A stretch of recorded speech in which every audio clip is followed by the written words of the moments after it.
Let's take care of a little business really quickly before we get into this topic.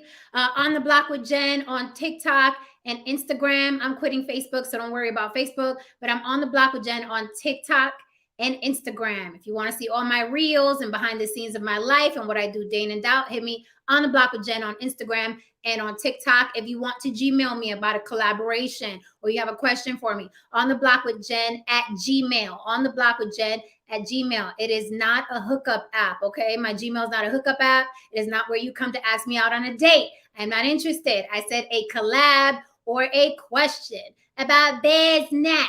I appreciate you all, but I'm not looking, okay? Even though I'm single, I'm not looking. You'd have to like be carved from the gods and fall out the sky and in my lap for me to say, okay, I'll think about it, right? All right, guys, so there it is. If you want to support the show, as you see scrolling on the bottom on the Block with Jen Cash App, or you could super chat me right here in the super chat. If you're catching the replay and you want to support the show, hit the Cash App. It is open 24 hours a day. I'll be asleep and your money will be hitting my Cash App, which is all good. You don't have to be here presently.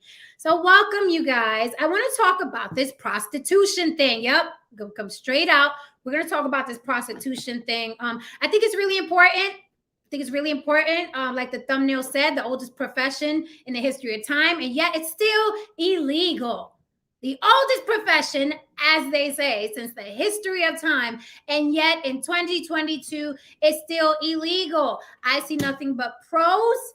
If you legalize it, a couple of my people say there's nothing but cons. Okay, but before we get into that, there's a story floating around about a woman who wasn't charged after shooting a firefighter who was strangling her boyfriend. Yeah, I found this story very, very interesting. Before I get into the juicy stuff, right?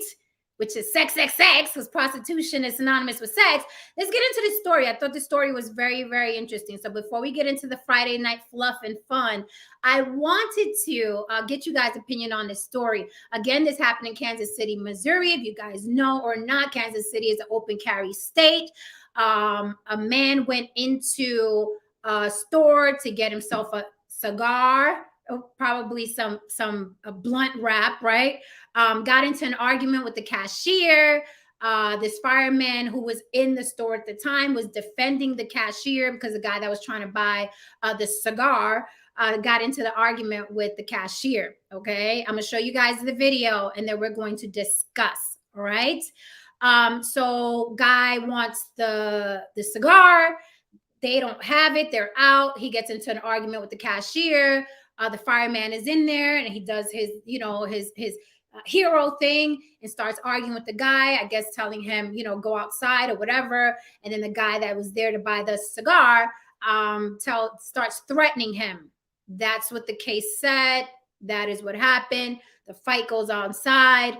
The fireman is basically beating this guy's ass and massaging him into the concrete when his girlfriend swoops in and saves him and gets the fireman off his back by letting off a round in his back. I'm going to show you guys the video. I think the video is very, very interesting. Take a good look at this video and we're going to discuss after this, okay? And then we're jumping right into your friendly neighborhood prostitutes. So here's the video, you guys. I don't know, some of you may have heard of this story, some of you may not. But I thought it was really, really interesting. And I'll tell you what I would have done as the prosecutor, which may or may not surprise you if you know your girl. Cell phone video shows the end of what one witness says was a 10-minute confrontation. A witness says 23-year-old Javon Taylor insulted a female cashier. Then 41-year-old off-duty firefighter Anthony Santee stood up for her. Get out! My kid's in this car! Phone video captures the end of a long altercation outside the Liquorland gas station in Independence. Off-duty firefighter Anthony Santee is on top of 23-year-old Javon Taylor. A woman with a gun demands Santee let Taylor go. Later in the video, she fires a round.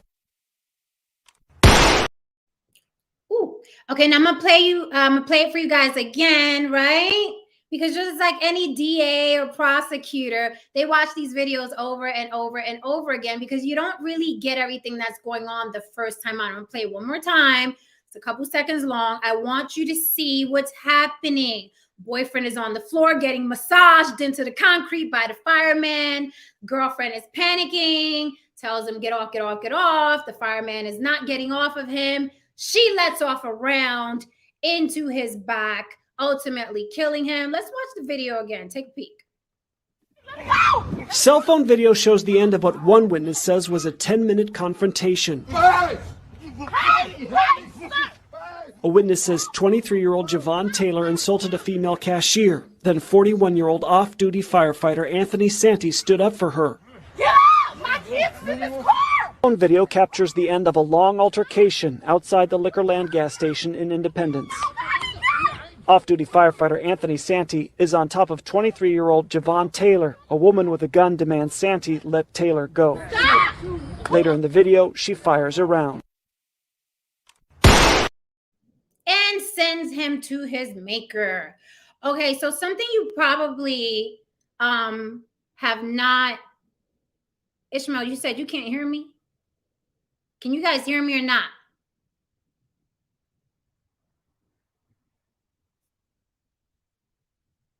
Okay, people are saying they can hear. Okay. Yes, she killed him. So, thank you so much for the super chat. Can I get some podcast says legalize the poke and the smoke, victimless crimes. Thank you. Can I get some podcast? Can I get some podcast is a friend of On the Block with Jen. He'll be having a really dope interview later with some lovely ladies from Creating Anarchy over on his channel at 10 p.m. Eastern, 7 p.m. Pacific. And then after that, hopefully the ladies of Creating Anarchy can join me on the Freak or Fraud and Dame as well. So tonight's going to be a hot night on YouTube. You got to follow us. You got to subscribe. It's going to be a very grown and sexy Friday night on YouTube if you rock with us tonight. All right, guys. So you guys saw the video. Did you guys notice? Did you guys notice that she took the gun, the girlfriend took the gun from the boyfriend who was getting massaged into the concrete? Did you guys notice that? I am going to show you. Did you guys notice that? Do you see boyfriend on the ground? Fireman on top of him, who can obviously squabble, and the girlfriend grabbing the gun from the boyfriend's hand while he lay on the ground, flailing about like a fish out of water. Yes, the boyfriend was getting his ass whooped, even with the greatest equalizer on the planet, a pistol. Turns out the boyfriend pulled out and didn't have the balls to pop him, was obviously too close to the fireman, where the fireman got control of the boyfriend's body and had him on the ground, okay? Giving him a nice Swedish massage. The girlfriend panicked, so her boyfriend wasn't the type that could squabble, although I'm sure he talks about it a lot, and had to come in and save his life, and had to come in from saving him from being choked to death. Some people may say maybe the fireman was just trying to subdue him. Either ways, in her mind, she was thinking, he is going to choke my baby daddy, or maybe just her boyfriend, to death. So before he does that, because I need this man, I am going to pop him. And that is what she did. She shot the fireman. He died. Interestingly enough, I know a lot of people talk about race when it comes to crime and the judicial system, and justice can see, she's not blind. But if you saw with your own their eyes, the fireman was white, Caucasian, right? The guy getting massaged into the ground who had no squabbles in him was black. And the woman who shot the white man was black. She is not being charged. The prosecutor is white. a white woman. She felt that she shouldn't be charged, the girlfriend shouldn't be charged, because there just wasn't enough evidence to prove that it was malice or murder, right? So it is self-defense. It is being chalked up as self-defense in Missouri, and you don't have to know who started the fight. You just have to, be within yourself to be thinking this person is going to kill this person, and that qualifies as self-defense. So it doesn't matter how the fight started, doesn't matter who had the gun first. In Kansas, it's like, okay, I'm walking into this, although the fight was going on for 10 minutes and I don't know who started it. I'm thinking I'm going to save someone's life. So she shot him and the guy died. And she gets the prize of the baby daddy who was going in the store to buy the Philly blunt wrap, who can't squabble. She gets to go home free with that guy, right? That's her prize. Luckily, very, very, very, very, very, very, very, very lucky for her, she was not charged, or they would have been sending her up to make license plates for the baby daddy who can't squabble. Although he's a grown man with a pistol in his car, he couldn't get this other man off of him, right? Now, the baby daddy or the boyfriend, because I don't know if those children are his, the woman did say, my kids are in the car, my kids are in the car. I don't know if those kids are the man's that was laying on the floor, right?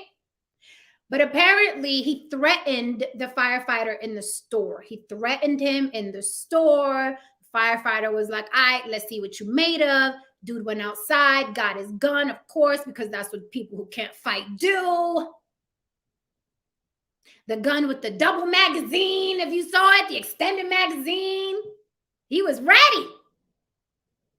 And apparently, not only can he not shoot when he pulls out, but he also doesn't know that he has to stand a good distance away from the person you're trying to shoot, because it's very easy for the other person to overpower you if you're standing too close to them.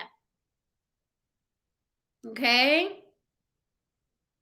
So apparently, Wild Bill Hickok didn't have the balls to shoot after pulling the gun out, obviously, because he was flailing all about on the floor, getting massaged into the concrete, right? With the gun, even though he had the gun. He had the lethal weapon. He'd say, hey, I can't, hey, help, somebody help me. Anybody? So apparently he was standing too close to the guy, the fireman, where the fireman got control of his body. And then ultimately the fireman gets shot because girlfriend had to come and save him. Now I would have charged him. Some of my friends say, no, it was justified. I would have charged him. I would have charged him for the simple fact that the fireman, I feel, was in self-defense mode because the other guy pulled out a gun. So to me, it's like insult to injury. Kind of like getting jumped. First, the guy pulls out a gun on you. You whooping him for pulling a lethal weapon out on you, which could be a life-death situation. So I think the fireman was defending himself. So now he's dealing with Twizzler on the ground, okay? And then he got the girlfriend as backup who grabs the gun from him and shoots him in the back. And that's why I would have charged her. Race aside, like that's why I would have charged her. I think it was pretty fucked up. A lot of people will cheer her. You're like, yeah, but I'm like, learn how to squabble. If you're gonna pick a fucking fight, but if you're gonna pick a fight to be a little bitch ass and run outside and grab your gun, shut your mouth. Shut your mouth, right? Because that girl could have gotten charged. He could have got strangled to death. He could have got killed. If you can't squabble, shut your mouth. But we see that happen a lot, right? Again, luckily for her, she wasn't charged. Maybe in another state she would have got charged. But I don't know. That prosecutor, they were saying that she doesn't charge as much as she should. But when they investigated, they was like, no, she charges as much as every other DA out here. So she's in the clear. But I thought this case was interesting, right? I would have charged her for those reasons I'm saying.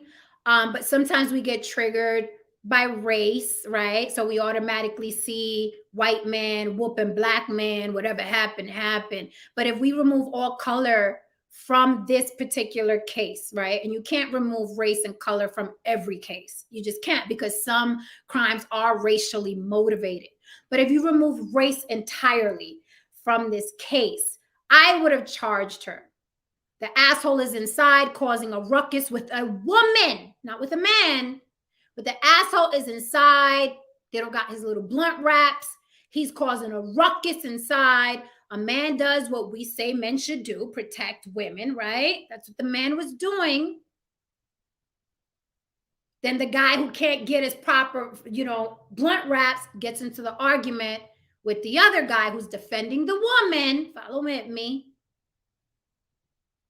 Then he threatens the guy like, what's up, what's good? And probably because he had a gun in the car. So it's easy to be a tough guy with a gun in the car. You know this. You've seen this movie before. Goes outside, grabs his gun, and still gets his ass whooped. But he had the baby mama backup, right? Which a lot of you guys need because y'all can't squabble. Y'all been typing on these machines for the past 10 years. Couldn't bust a fucking grape in a fruit fight. Your fingers are strong, I bet. But you can't squabble. Ran out, got the gun, still got his ass whooped. And then the other guy gets a bullet in his back. Now, do I think the firemen and what I think doesn't matter because, we're all, what's the word? Armchair or backseat driving, and we can all say what we would have done and wouldn't have done. Well, I would have did, and I would, right? It's one thing to say what you will and will not do until you're in that situation, right? Because we're talking from a vantage point of, oh, I've never been in that situation, or I just think this is what I would do, or this is where I come from. I'm from Baltimore. I'm from New York. I'm from Detroit. And that won't happen to me. We're all coming from a certain place, right? Well, I've been fighting my whole life. Well, I like Mike Tyson. Well, I watch Mayweather fights on rotation. Everybody's talking about like from what they would do and where they would come from. Yeah, I would have, right? But you don't know until you're in the situation and your ass is being massaged into the concrete by a white guy you didn't think of squabble. Right? So just looking at it, just on the surface, I would have charged her. But that's just the man, right? But other people may look at it and be like, hey, for all the white people that done gone free for killing black folk, yay, a black woman went free for killing a white guy. Some of you may look at it like that. You know what I mean? Whatever floats your boat, neither here nor there. None of us are related to these people or invested financially or emotionally. We're just not. Just an observation. What do you guys think about that before we move on to these prostitutes and why society's not letting them do their business? That's my idea. I see a lot of new people in the room. Somebody say hi, Sherelle. Is Sherelle here? Salute, Alonzo Hall. I haven't seen you in a minute, sir. Okay, someone said, look how big that dude was. Is that a factor? How big that dude was? Because let me tell you this. That may be a factor, right? But the other guy told him that he whooped his ass. He threatened him, then went outside and got the gun. So the guy wasn't thinking how big he was, right? Thank you, Sherelle. The guy wasn't thinking about that when he offered to fight him or get at him, right? He wasn't thinking that. Or was he thinking that this guy is big, so let me go out and get a gun, right? Because I'll show him. So I see a lot of new people in the room. I'm going to run the video back really quickly. and then I'll drop the link so you guys could come up and we could talk about the main topic of the night. Would legalizing prostitution save lives, careers, and marriages? Why is the oldest profession on the books still illegal? Right? I think there's a lot of politics behind it, but you guys tell me.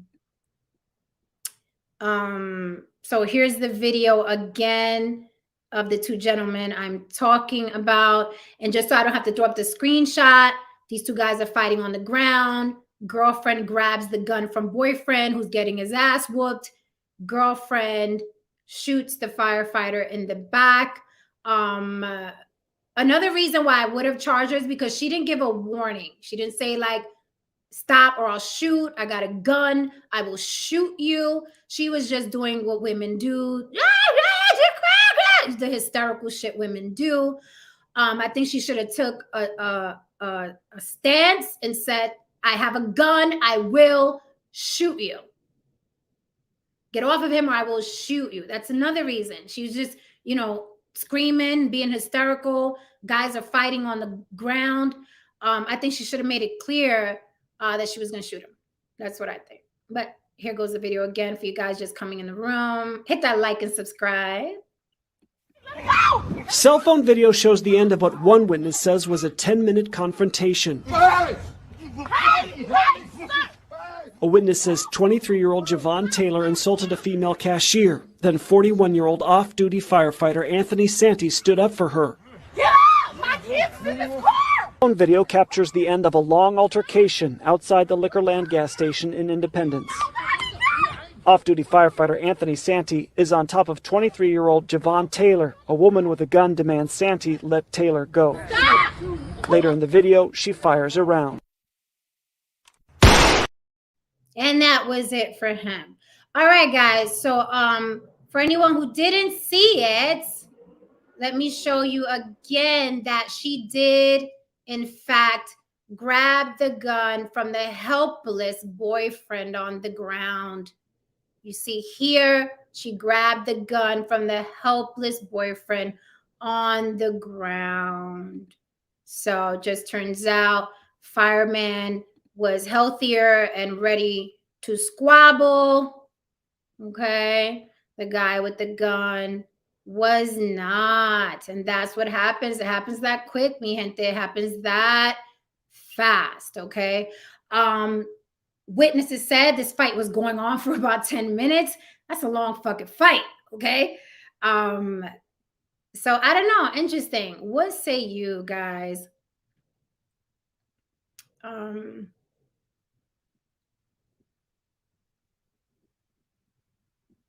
I agree, guys. I agree. Everyone's saying, people announcing where they from. I'm like, you know, people, I'm from Detroit. I'm from New York. And I'm like, what? You motherfuckers don't bleed over there? What does that mean?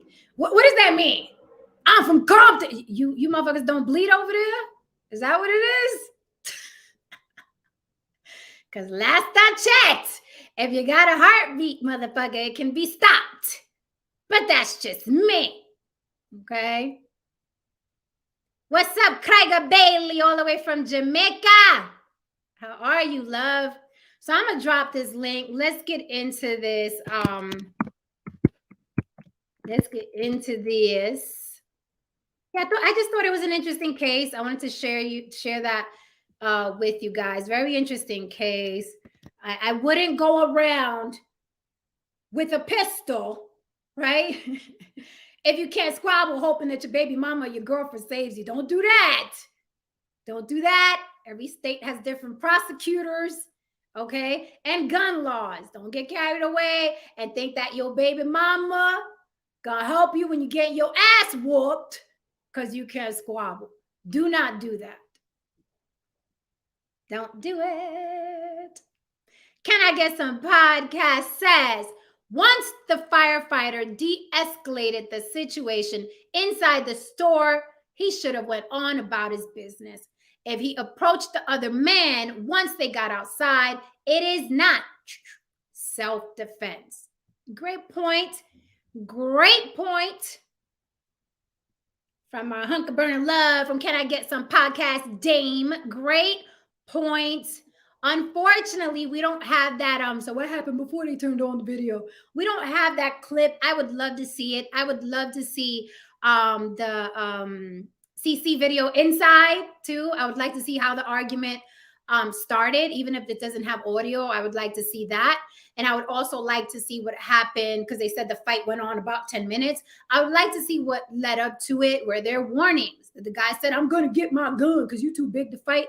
Like, what exactly happened? Was it unavoidable that the firefighter got into the physical altercation? Did he see the guy reaching for the gun and snatch his ass back? That we don't know. We haven't seen. I would love to see that so we can make a better assessment, right? So, but we got what we got. We have to judge by the video. Unfortunately.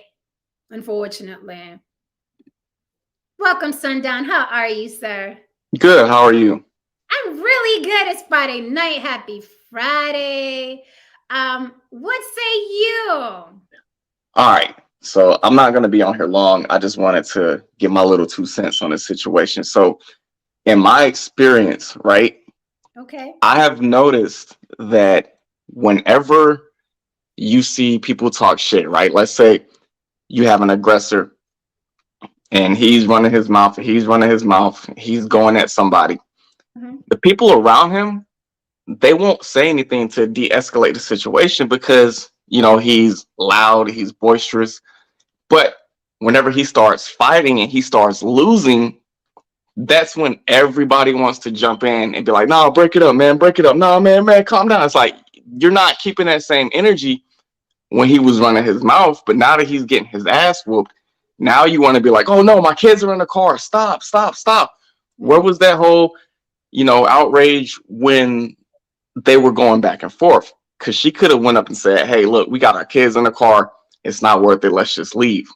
Mm-hmm. But in her mind, she probably thought that he was going to go out there, beat that white dude up and go on about his business. And that's not how it went. Mm-hmm. I totally agree, because my experience is similar to yours. I've seen that happen over and over and over again. Kind of like the loudmouth person, whether it's a woman or a man, gets to just run off and do whatever they want. Everybody's like, hey, that's just how they are. That's their attitude. That's their demeanor. It is what it is. And then when they're getting their ass whooped, people either want to jump in or break them up or dial 911. And I have a funny feeling, I could be wrong, but I have a funny feeling anybody who's running around with that type of gun and that type of magazine talks a lot of shit.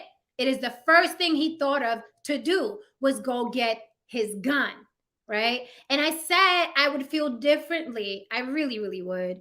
I would feel differently no matter who started it if the guy didn't have a gun in his hand, because then she's thinking, oh my God, there are no weapons. He's going to choke my boyfriend to death. Let me help. But the guy had a gun. So obviously he was ready to take somebody's life. So he thought, because the gun he didn't shoot him. He was on the ground like, help. So obviously he thought, yeah, I'm about it with this gun, but didn't have the guts to shoot the guy, and his girlfriend had to save him. So I totally agree with you. We've seen this happen over and over again. Got the biggest mouth. You know how he is. You know how John is. I'm not. Hey, that's how he is. Until John is getting fucked up. So, I agree with you 100%. And I feel like, I'm not trying to ruffle anybody's feathers, but that's typical. That's typical hood dude mentality.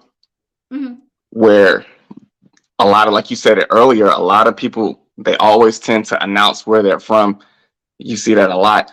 I'm from South Side of Chicago. I'm from Compton. I'm from this place. I'm from that place. Like, that's supposed to give them some air of invincibility just because they're from a certain place. That doesn't really mean anything. And not to really go in it on like white dudes, but if you look, it's a lot of white dudes that's out there doing MMA. They're doing jiu-jitsu, they're doing Muay Thai, they're doing kickboxing. These hood dudes ain't really doing it. Yeah. So it's like you can run your mouth, but you gotta understand that when you going up against certain people might know something. And just because you might have been fighting on the block throwing haymakers or whatever, that really doesn't mean anything at the end of the day. Because this dude's out there that's gonna choke you out if you don't know what you're doing. And that's exactly what happened. But you see it all the time. There was a big clip. I think it was on World Star where it was a typical hood dude was going at this white boy on the basketball court at a LA Fitness. And the same thing, he was running his mouth. He was running his mouth. I guess he lost the game. And he starts throwing the ball at the dude. The dude starts walking away. He goes and swings at him. The dude chokes him out. Nobody did anything while he was running his mouth. But as soon as the dude like grabbed him, choked him, and threw him on the ground, 5 people ran over there. Man, stop, man. What you doing, man? What y'all doing? It's like, yo, you should have had that same energy at the beginning. You could have de-escalated it. But Right. I digress. I'm guilty of that too, because I did have a friend. Her name was Ronnie. Back in junior high school and high school, and she had a big mouth. She was the type of person, every time she got in a beef, she lit up the block. Like the whole block was, the whole block was alerted to, okay, Ronnie's about to get in a fight or she's arguing with somebody. And I would be like, that's just her. It's whatever. But twice Ronnie was getting her ass whooped and I had to jump in and break it up, right? So I'm guilty of that as well, of not de-escalating, because you kind of like, whatever, that's how that person is, I don't care. But then it's like you see your friend getting beat up and it's like, oh damn, but I'm not popping nobody in the back for some idiot who can't squabble and runs to get his gun to fight a man that's unarmed, no matter what his size is. I would hope that I'm running around or my friends are men who are not going to start something they can't finish. That's what I really hope. And if something is ever out of line like that, I'll be like, just chill. It ain't worth it. Whatever. Let the dude keep fucking going on about his business. But for some reason, it ended the way it ended. Unfortunately for the fireman, because the woman was not charged and the guy gets to go, I guess, run around and, you know what I mean? Talk to people however the fuck he wants to talk to them. He gets to live another day, right? So it's messed up. But it is what it is. Ishmael, what do you got to say? Well, Judge hang 'em high, Jen. I knew you was coming for me. I said what I said, okay? I would have charged her. I would have charged that ass for 2 reasons: for walking around with a poop putt who can't squabble, and for shooting a man in his back. The ghost of Emmett Till is singing right now. The ghost of Emmett Till is singing at the Show Me State. Missouri said, show me. You know what I mean? I'm sure. What say you, sir? First of all, we know the wood slowed down his reflexes. That's why, the white boy got the best of him. But outside of all that, I think that he got what you reap what you sow. If you're gonna talk, you're gonna get it. And that's the bottom line. Now, yeah, he couldn't squabble. That was the embarrassing aspect. He should get his black card revoked, and he should be sitting on the sidelines from this point on, and going to the mosque and getting some training in the dojo with the brothers. So yeah, he won't have to rely upon that. But I think that I think she even gave her man a fair square for a second. Like, okay, get it, figure it out. And he didn't figure it out, so she had to do what she had to do. So, if that was her baby's father, it's like, okay, I can't be baby daddy, and then see him getting whooped up in front of the children and all that and everything. So, I think that he reaps what he sows, and he's set up for a situation. So Brother Derek M says, you can't afford to tussle that long. It's go time. Get it over quickly. You're vulnerable on the ground, especially if you ain't got no MMA up in you. You're very vulnerable on the ground. This guy obviously, that bit off more than he could chew, signed a check his ass couldn't cash. But luckily, baby mama was there, or girlfriend, because like I said, I don't know if those are his children in the car. But and this may ruffle feathers, since we ruffle feathers here at Sundown. But I think, when you weigh the two lives, like I'm like, okay, so you took a guy off the planet who runs into burning buildings to save people no matter what their race are. Okay, that's why I said things can be touchy with race, but I look at, I weigh it by who deserves it more, right? And a lot of people be like, no, everybody's equal, everybody's beautiful, everybody deserves to live. That's bullshit. Okay, that's something your grandmother tells you.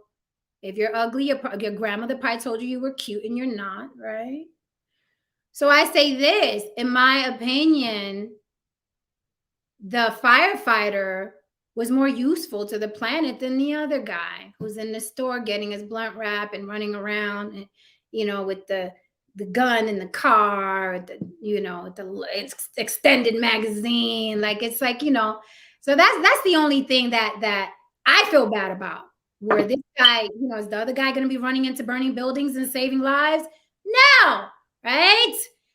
So when you put it like a value on life, I just think this is a really fucked up situation. There are some layers to it. Mind your business, probably, right? Mind your business when you see two people arguing. But we don't know how vitriolic the argument was in the store. We don't know how that man was talking to that cashier. The cashier was a woman. Maybe, the firefighter, he's used to living a lifestyle where it's like my duty, my job, my life, it's in me to save people, right? So he's walking in with that, that attitude about him, where I save people for a living. This is what I do. Who is this little Twizzler thinking he gonna come in here and yell at this woman? So he was also in that mind frame. So I don't blame him too much for getting involved, because 9 times out of 10 people don't get involved. We've seen it all the time. It's like nobody helped. Everybody's standing around with their phones out. Nobody helped this woman, right? And here's a guy who's like, yo, pipe down, buddy. Like, leave this woman alone. And it ended in the loss of his life. So I'm feeling that way. What's up, Big Truck? How are you, sir? Hi. I popped in for your I kind of popped in really for the next take on prostitution legalization. But on this fight, do we know exactly why they started fighting? Yes. The man went into the store to get him a blunt wrap. They didn't have the brand. They were out of the brand. And he started arguing with the cashier that was a woman. And then the firefighter was defending the woman, and the guy that was in there to buy the cigar threatened him. And then the fight spilled out outside. Now, the guy who was buying the cigar, that was the white guy or the black guy? The black guy. Okay, the firefighter was the white guy. Yes. Now, who shot who again? The girlfriend of the guy that was buying the cigar wrap. Did you see the video? Yeah, I was watching. The white girlfriend was the black guy. No. Cell phone video shows the end of what one witness says was a 10-minute confrontation. A witness says 23-year-old Javon Taylor insulted a female cashier. Then 41-year-old off-duty firefighter Anthony Santee stood up for her. Get out! My kid's in this car! Phone video captures the end of a long altercation outside the Liquorland gas station in Independence. Off-duty firefighter Anthony Santee is on top of 23-year-old Javon Taylor. A woman with a gun demands Santee let Taylor go. Later in the video, she fires a round. So that is what happened. Oh, okay. Well, yeah. So in my opinion, first of all, an insult is words. And let me tell you about these fucking firefighters, because this is not the first time that I see. There's a couple of videos on YouTube where you got these white firefighters and they get into fights with white cops, and the white cop ends up shooting their ass. I don't know if it's roid rage or if they're just mad they can't carry a gun. I don't know what it is. But let me tell you something. I was in a car with this chick. I was taking her somewhere. I don't even remember where, but we were on Hillside Avenue. And I was driving up to like a fire station, right? I was driving up to one of those firefighter stations right on Hillside Avenue. I don't know if you know this part of like where Queens is and anything. But anyway, I think maybe it was like I drove maybe a little bit too close to like the firemen were putting a fire truck back in. But this fucking white fire cop, regardless his fucking color, doesn't really matter. This motherfucker slaps the hood of my car. He's like, "Hey, fireman, man, it's like you better, you need to slow down and shit." And because this chick was in the car, I guess I don't know if it was that I didn't want to get out and fuck this guy up, or if it was that, I was like, you know what, let me just keep it calm and let me just fucking forget this motherfucker and like keep going, right? But this guy had the fucking nerve to put his hands on my fucking car. Now, if I had gotten out of there, yeah, I would have said something to him. I would have been like, "Yo, listen, fuck you, don't touch my fucking car." And it would have just escalated from there, right? And I concealed carry a Desert Eagle 50 caliber. And the problem that I would have had is if I had said something to this asshole, another one of his buddies or somebody else would have tried to get involved. Now, these are firemen. They're not armed. And ammo is expensive. Like this thing, it's $2.50 a round. And my thing is, would it have really been worth it for me to stand up for myself in front of her, to be the bigger man and say, yeah, don't fucking touch my car, asshole, and blah, blah, blah, and just keep escalating the shit until I killed all of them? And I'm thinking to myself, I'm like, you know what? I did the right thing, but there's something wrong with these dudes. I don't know I think it's roid rage. And he's just lucky that I was in a different frame of mind, because I've had situations like that where you'll get a white guy, and it's usually a white guy. Sometimes it could be a black guy, but usually it's a white guy. I don't know what it is. And they'll say shit to you, even if you're with like somebody, like you're with a woman, and they'll say something to you, which you could easily escalate the situation. And I've just held my cool, But the thing about it is there's something wrong with you. I don't know if it's fucking roid. I think it's roids. I really think it's roids or because see, let me tell you something. I know you were saying a little while ago that people who carry guns and everything don't fight. First of all, I'm 6'6". I stand taller than most of these dudes. I could fight them. I could run them over with my car. The thing about it is I don't like these fist fights nowadays because somebody always picks up something like a glass bottle.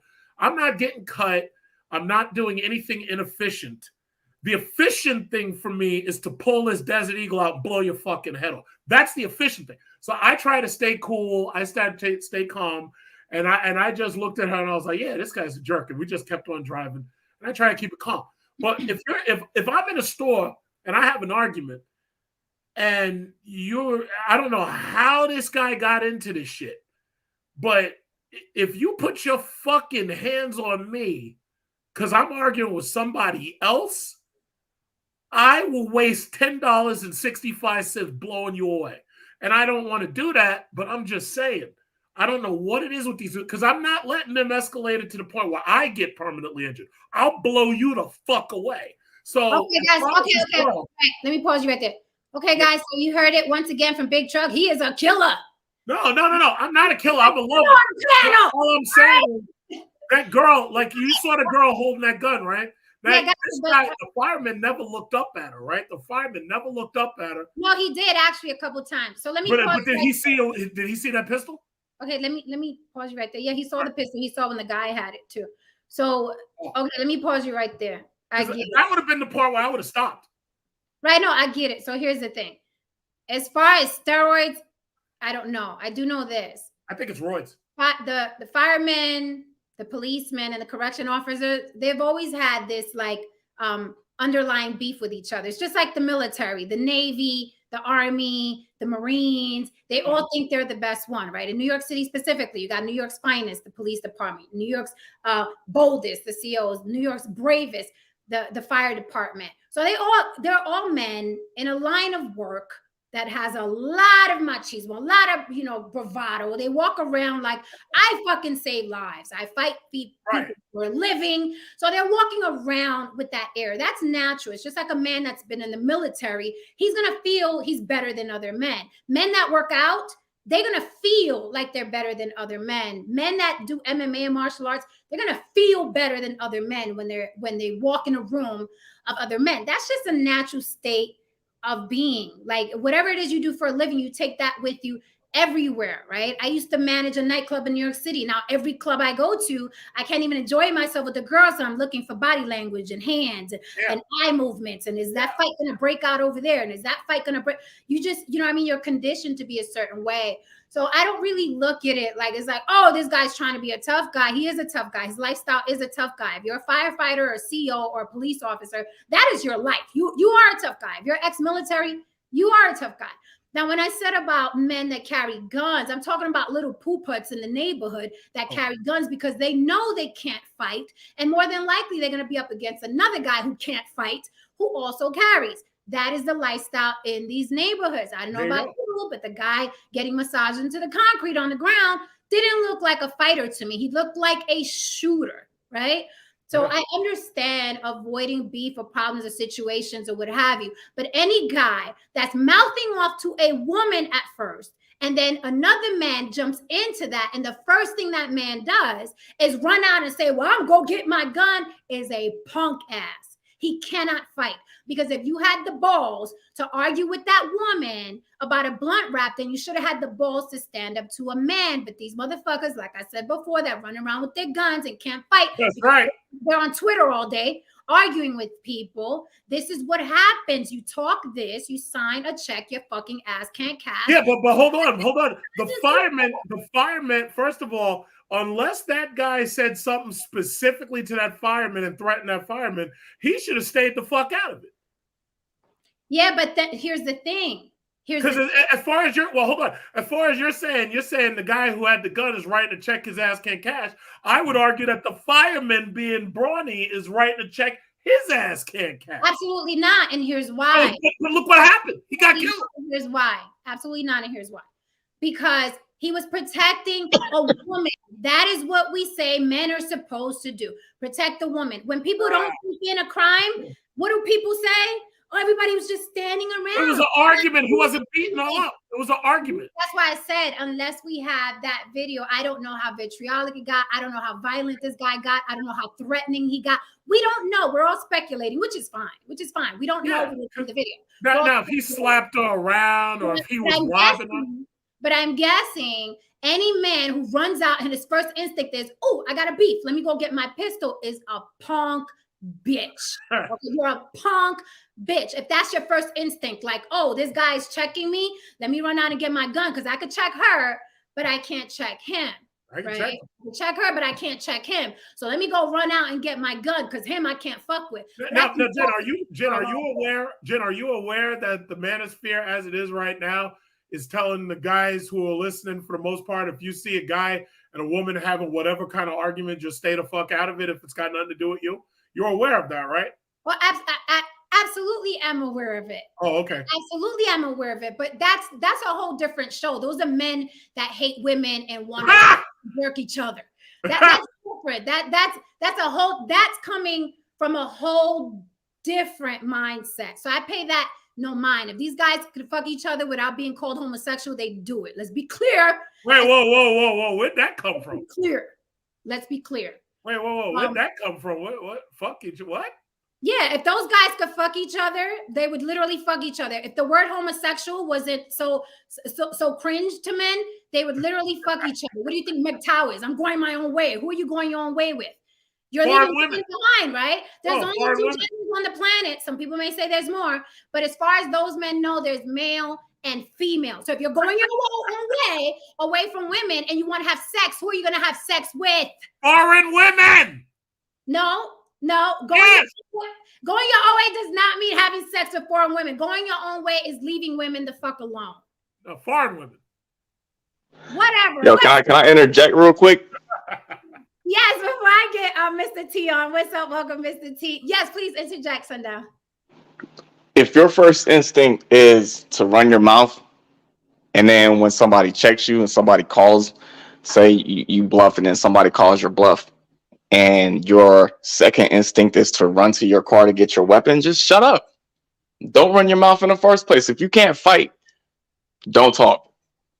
And a lot of people talk and they can't fight. They can shoot people. They're ace in the hole, or the big joker they have is their weapon. And it's like, That's right. take that weapon away, what do you have? Nothing. But The ammo. the crazy thing about it is, man, so many people run their mouth and they can't fight and they can't back it up. I concur. Mr. T, what How are you? yeah. Yeah, listen, you know how I am. I mean, there's quite a few things I can say here. Thanks again for having me on here. Big up to all the people on the show. Interesting point of view. A lot of things come down to social dynamics, as we know. So let's say, for example, for argument's sake, playing devil's advocate, let's say that it was a white guy that shot a black guy. Sorry, say it was a white woman that shot a black guy, and it was a white guy losing the fight. Would there be a hysteria? Would there be an outcry? Let's say we change the rules around and put. Wait, pause real quick for this clown here. Jen, come in the room with me and find out. Find out what? You motherfuckers are always offering your dick on social media and can't fuck worth a damn. Get you in a room alone with me and you ground and pounding and not knowing a stroke to save your life. Shut the fuck up. These motherfuckers No. offering their dick. Listen. I'll address that. This is why I love the next show I'm doing tonight, Freak or Fraud. These motherfuckers are always offering their dicks in a chat to women. I can't wait to hear. I can't wait. So, come in the room. I can't wait to do on that one. Find out what.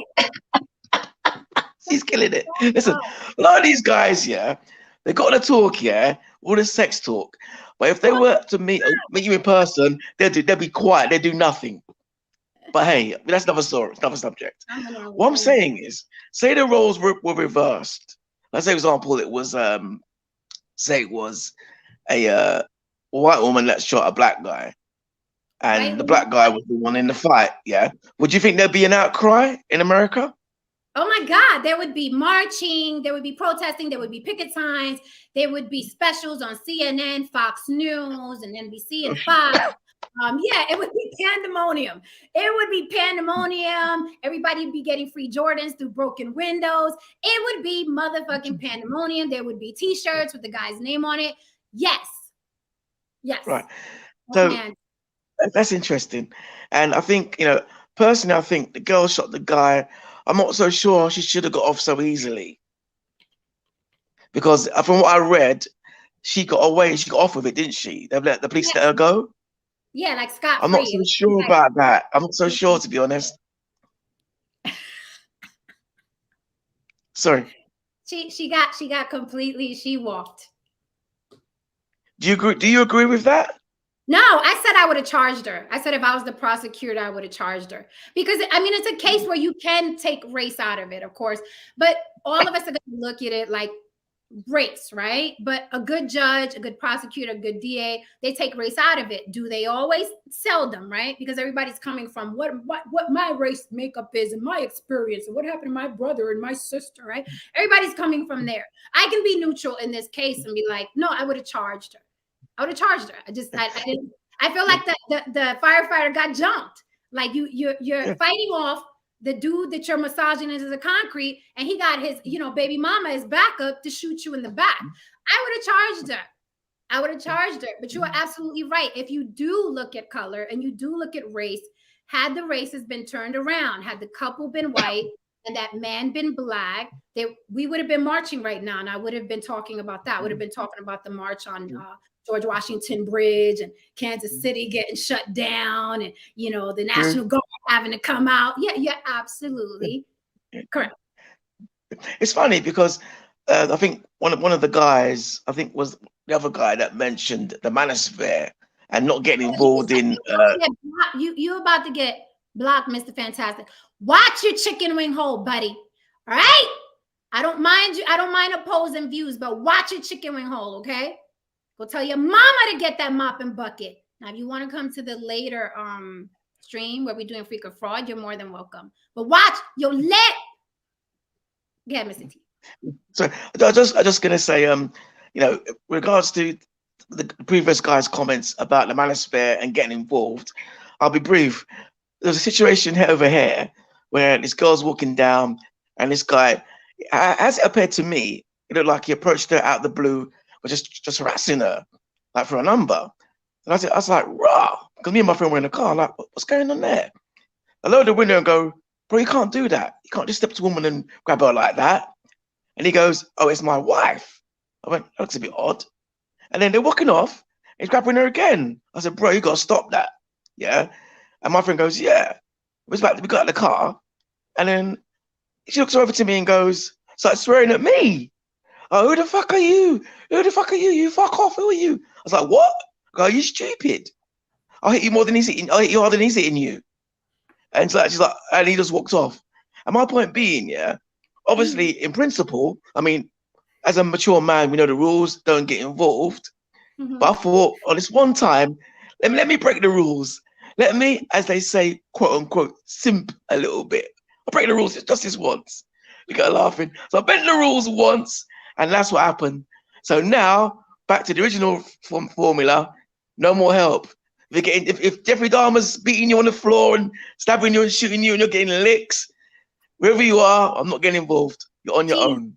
I want to ask you something, Ishmael, because I know you are part of the NOI, and you know one of your rules is protect and serve, and protect the ladies and things like that. Ishmael, are you there? Ishmael be in his own world. Ish. I'm there. I'm here. I'm just we delved into that time zone. Bro, Ishmael, a quick word. I thought that NOI were about protecting the black woman's honor. Right. So I want to know, like, now that we're living in a time where, well, first of all, like you said, certain men are just like, I'm not getting involved no matter what, because I don't know what that situation is. And I get it. No one's trying to give up their life for a perfect stranger. I completely get it. Right.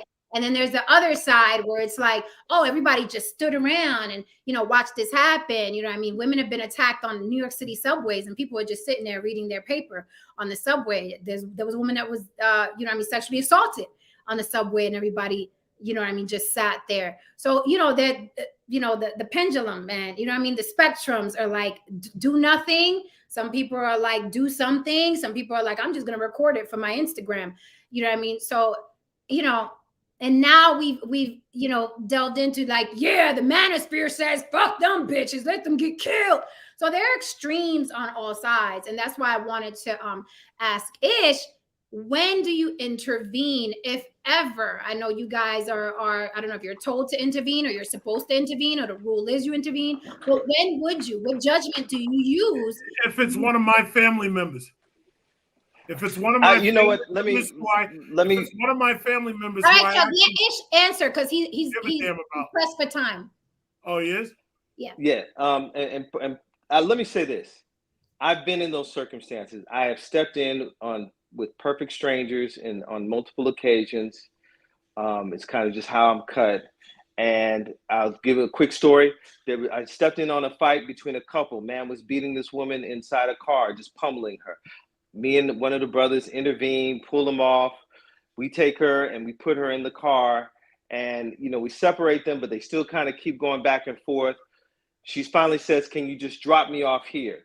We drop her off at this apartment building in a kind of sketchy neighborhood, and we leave. We go back where we were going, which was a restaurant, and the guy says, "Dude, you dropped her off at a crack house," and I was trying to stop her from smoking crack. Mm-hmm. So in the effort to try and do something right, I did something consequentially bad for her. There are no straight lines when it comes to these situations, and you kind of just have to know your gut. You have to find out, personally, what am I stepping into? What am I intervening? There are some situations, yeah, you got to just step away and walk away because you don't know the dynamics of it. There are other times when it's like you just can't allow something to take place. Now, if some cat is just being rude to Miss Daisy behind the counter at the 7-Eleven, and you got a hard on for her, you may want to just walk away from that situation instead of trying to look like super cop in front of her, you know, like, and that might have been the scenario. That's another potential scenario. So you never know in relationship to that. Yes, we should, as a society and as a culture of men, regardless of race, step in when you see something that is absolutely wrong or inappropriate. You know what I mean? If somebody's beating on a woman and it's a guy and it shouldn't happen, you know what I'm saying? So you got to step in, just, you know, regardless of whatever, you know, and let folks sort it out. But I find that, you know, me personally, I have a responsibility. I feel a sense of responsibility to step in, regardless of whom or what. Now, is that because of your religion or just who you are? You there? Yeah. Is that because of your religion or just who you are? Okay, he can't hear me. Big Truck, you said only if it's your wife or you're related to the woman? If I'm there are caveats on that, but if I'm directly related to the person, then that's one thing. Like if it's my immediate family, mother, sister, something like that. Now, if it's somebody who I don't know from Adam and she's having a tip with her boyfriend, I'm staying out of that shit. Because the issue, first of all, I've seen too many situations where, let's say you do step in and let's say you get the upper hand because this dude's obviously going to turn his aggression towards you.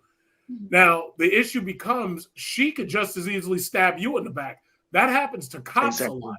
Cops who come into these domestic violence situations, they're cuffing the husband, and meanwhile, she's getting a knife and stabbing the cop in the back. Now, there was one situation that I was a part of, and it actually, it wasn't bad on me, but there was, like, I was on Merrick Boulevard. And there was this chick, and I was going to the tire shop because I had a Hellcat. I had to get tires. So I'm pulling this shit over, going to the tire shop. And as I'm walking to the tire shop, car pulls up, woman's falling out of the passenger side of the car, screaming. And she's like, help, help, help, help. And I'm just walking in that direction to the tire shop. Apparently, like she got out of the car. As I'm walking up to the guy, he got scared. And I guess he just gave up on whatever he was trying to pull her back into the car. She said she said, quote unquote, my cousin is trying to rape me. That's what she said. Now, she did the police report. She sent me like an email later and all that, thanking me and this, that, and all that. And I didn't really do anything because all I did was walk towards the guy's car, but he must have gotten worried. Now, later on, when I was doing something with the police department, they actually still had that on my record, the fact that I had intervened in that. And it was okay because it wasn't a bad thing on me. But the thing about it is that could have been any situation. Like he could have gotten scared and pulled a weapon on me or some shit like that. Now, I had a weapon on me at that time, but I'm just saying he could have gotten scared of me and he could have pulled a weapon on me, not said nothing, just started shooting. I would, you know, hopefully, you know, you'd have the chance to shoot back. But when I'm thinking about it, I'm like, you know, yeah, I did what I did. But nowadays, these relationships are so ridiculous and so crazy. Most of the times you pull these women out of these domestic violence situations, not only will they refuse to testify, they go back to these dudes. So my thing is, it's like, yo, if it's like somebody directly related to me, directly, that's when I would absolutely step in, no questions asked. But other than that, no, because the thing about it, you have no idea what the situation is. And you know, this is New York. They tried to keep us unarmed. They try to make us sheep here. So my thing is, the only way I'd consider stepping in is if I have such superior firepower that you pose no threat whatsoever. That's the only time I would step in. Other than that, let the police handle it. That's what they get paid for. Okay, fair enough. Hello, Juana. Thank you for the super chat. My girl coming with the big guns. She said, I hope that woman is prosecuted for murder, but why didn't the fireman not stop when he saw? Stupid. It's fucking dumbass, roid raging fucking firemen. These assholes act like they cops or some shit. But you know what? He learned his lesson, didn't he? Well. Yeah, he learned his lesson, didn't he? Thank you, Joanna, so much for that. She's not going to be prosecuted. She actually was in charge, Joanna. So she's scot-free. Yeah, good. She doesn't deserve to be prosecuted. Okay, I disagree. But She kept on telling this asshole, let him go, blah, blah, blah. He kept on doing it. No, she used lethal force to prevent something from happening to him. That's no. Mr. That's excessive, I think. No, it's not excessive. It's not excessive. It's excessive, bro. That's too excessive, man. You can call it excessive, but all I know is if that had been my girlfriend or that had been my boyfriend, and I told you to get off him, I'm only going to tell you once. After that, it's over. Good night. He learned his lesson. I think over here we don't have guns over here, so it's a different thing. UK. You're in the UK, right? Ah. Yeah, yeah. You don't have guns, and you also don't have a prime minister either. True. That's funny. Listen, the political situation here is a mess. I know. Your country sucks, and it's going into the toilet. I hate to say it's true. It's a total mess. Hey, America's falling right behind. Well, America's terrible. Listen, well, Biden, what's Biden doing? No, we're about to kick his old ass out. That senile old bastard. We're gonna kick him out. America You're is killing me. No. America's the You know what? In the I think well, I can't say she had a gun, so it's different. But yeah, it's 50-50. I mean, me personally, from what I saw of the video, it didn't look like he was beating him, but it wasn't like he was killing him kind of thing. So it seems a bit excessive. That's what I'm saying. Anything can happen. Bottom line is, if you see somebody with a weapon pointing at you and telling you to stop doing something, stop doing it. Yeah, fair enough. I'm curious to see what Glenn Lawrence has to say about this before we go into our friendly neighborhood prostitutes. Yeah. What say you, Glenn Lawrence? Big up Glenn Lawrence. Big up Glenn. Big up. Like I just saw you online. I'm just gonna hop on. So what's the topic? This is the topic. This woman who killed a guy that was fighting with her boyfriend is not getting charged. Long story short, the boyfriend was in the store arguing with the cashier. The fireman jumped in the honor of the cashier. Fight spilled out outside. The fireman is getting the better of the boyfriend. The boyfriend's getting massaged into the concrete. And the girlfriend takes the gun from the boyfriend while he's on the floor flailing about. She takes the gun from the fireman in the back. I am going to run the video really, really fast. It's a couple seconds long. And you tell me what you think. That's what we've been talking about, what everybody thinks. I would have charged the bitch, but people are saying, no, it's justified. Cell phone video shows the end of what one witness says was a 10-minute confrontation. Just from what you said, let me see this. A witness says 23-year-old Javon Taylor insulted a female cashier. Then 41-year-old off-duty firefighter Anthony Santee stood up for her. Get out! My kids in this car! Phone video captures the end of a long altercation outside the Liquorland gas station in Independence. Off-duty firefighter Anthony Santee is on top of 23-year-old Javon Taylor. A woman with a gun demands Santee let Taylor go. Later in the video, she fires a round. And that's her here grabbing the gun from the boyfriend that's on the floor flailing about. You know what I see? I see first-degree murder. Yeah, well, the judge didn't see that.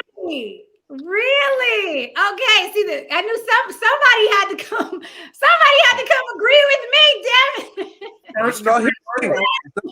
it. Here's the thing. From the letter of the law, Jen. Letter of law. Okay, she was not in physical threat. Okay. So she can stand your ground law. Uh-huh. The threat wasn't at her. 2, if the guy was committing a crime and the fireman is trying to subdue him, that's a citizen's arrest, okay, which he's allowed to do, all right? And the fact that she takes the gun, she makes herself now complicit to the crime. Mm. And she only ups it by murder because there was no threat for her. Mm. So let me say this. In Kansas City, right, the prosecutor didn't charge because there really was no. This is what happened. Guy. You know why she didn't charge? No, she's not getting charged. Let me tell you why. Guy She has a goes vagina. wait, let me explain. So for you and No Saint, boyfriend goes into the store to buy his blunt wraps. They're out. They don't have any more. Guy gets into the argument. The boyfriend gets into the argument with the cashier. The fireman overhears. The fireman intervenes. Hey, leave her alone. Blah blah blah. Fireman is now getting into it with the boyfriend. The boyfriend threatens the fireman. The fight spills out outside. The fireman gets the better of him while he's on the ground with the gun. The fireman still gets the better of him. The girlfriend walks in to his rescue, grabs the gun from the boyfriend on the ground, shoots the fireman in the back. So the fireman wasn't stopping a crime. He was just stopping him from getting into it with the cashier. And then they got into it. It spilled out outside. Well, Kansas City prosecutors said they won't charge her because there was it was enough self-defense in that state to prove that she felt it's enough for you to feel someone's going to get killed. Yes. See, to me, that's where I call bullshit, because if you're a police officer, you can't shoot somebody in the back. That's against your 15th Amendment right. That's not true. Right? You cannot. I'm prior law enforcement. Big also, truck, police can shoot people in the back. It's illegal. It's cruel and unusual. It's seriously, it's against the law. People have been charged for it. Officers have been charged for it. When their back is turned to you, they are not a threat to you. When somebody's back is at you, they're not a threat to you. When they're running from you, when their back is turned to you, they cannot hurt you.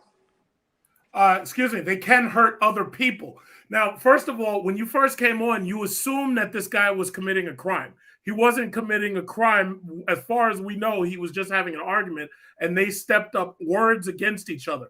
Furthermore, she is allowed to use lethal force as a citizen if she feels that she is protecting another citizen.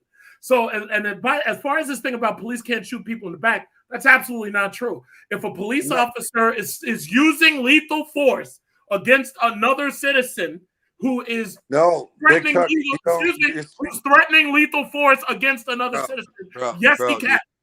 Now, you can say he can't, but that county disagrees with you. He can't. He cannot. You could raise your voice all you want. Tell that to Kansas City.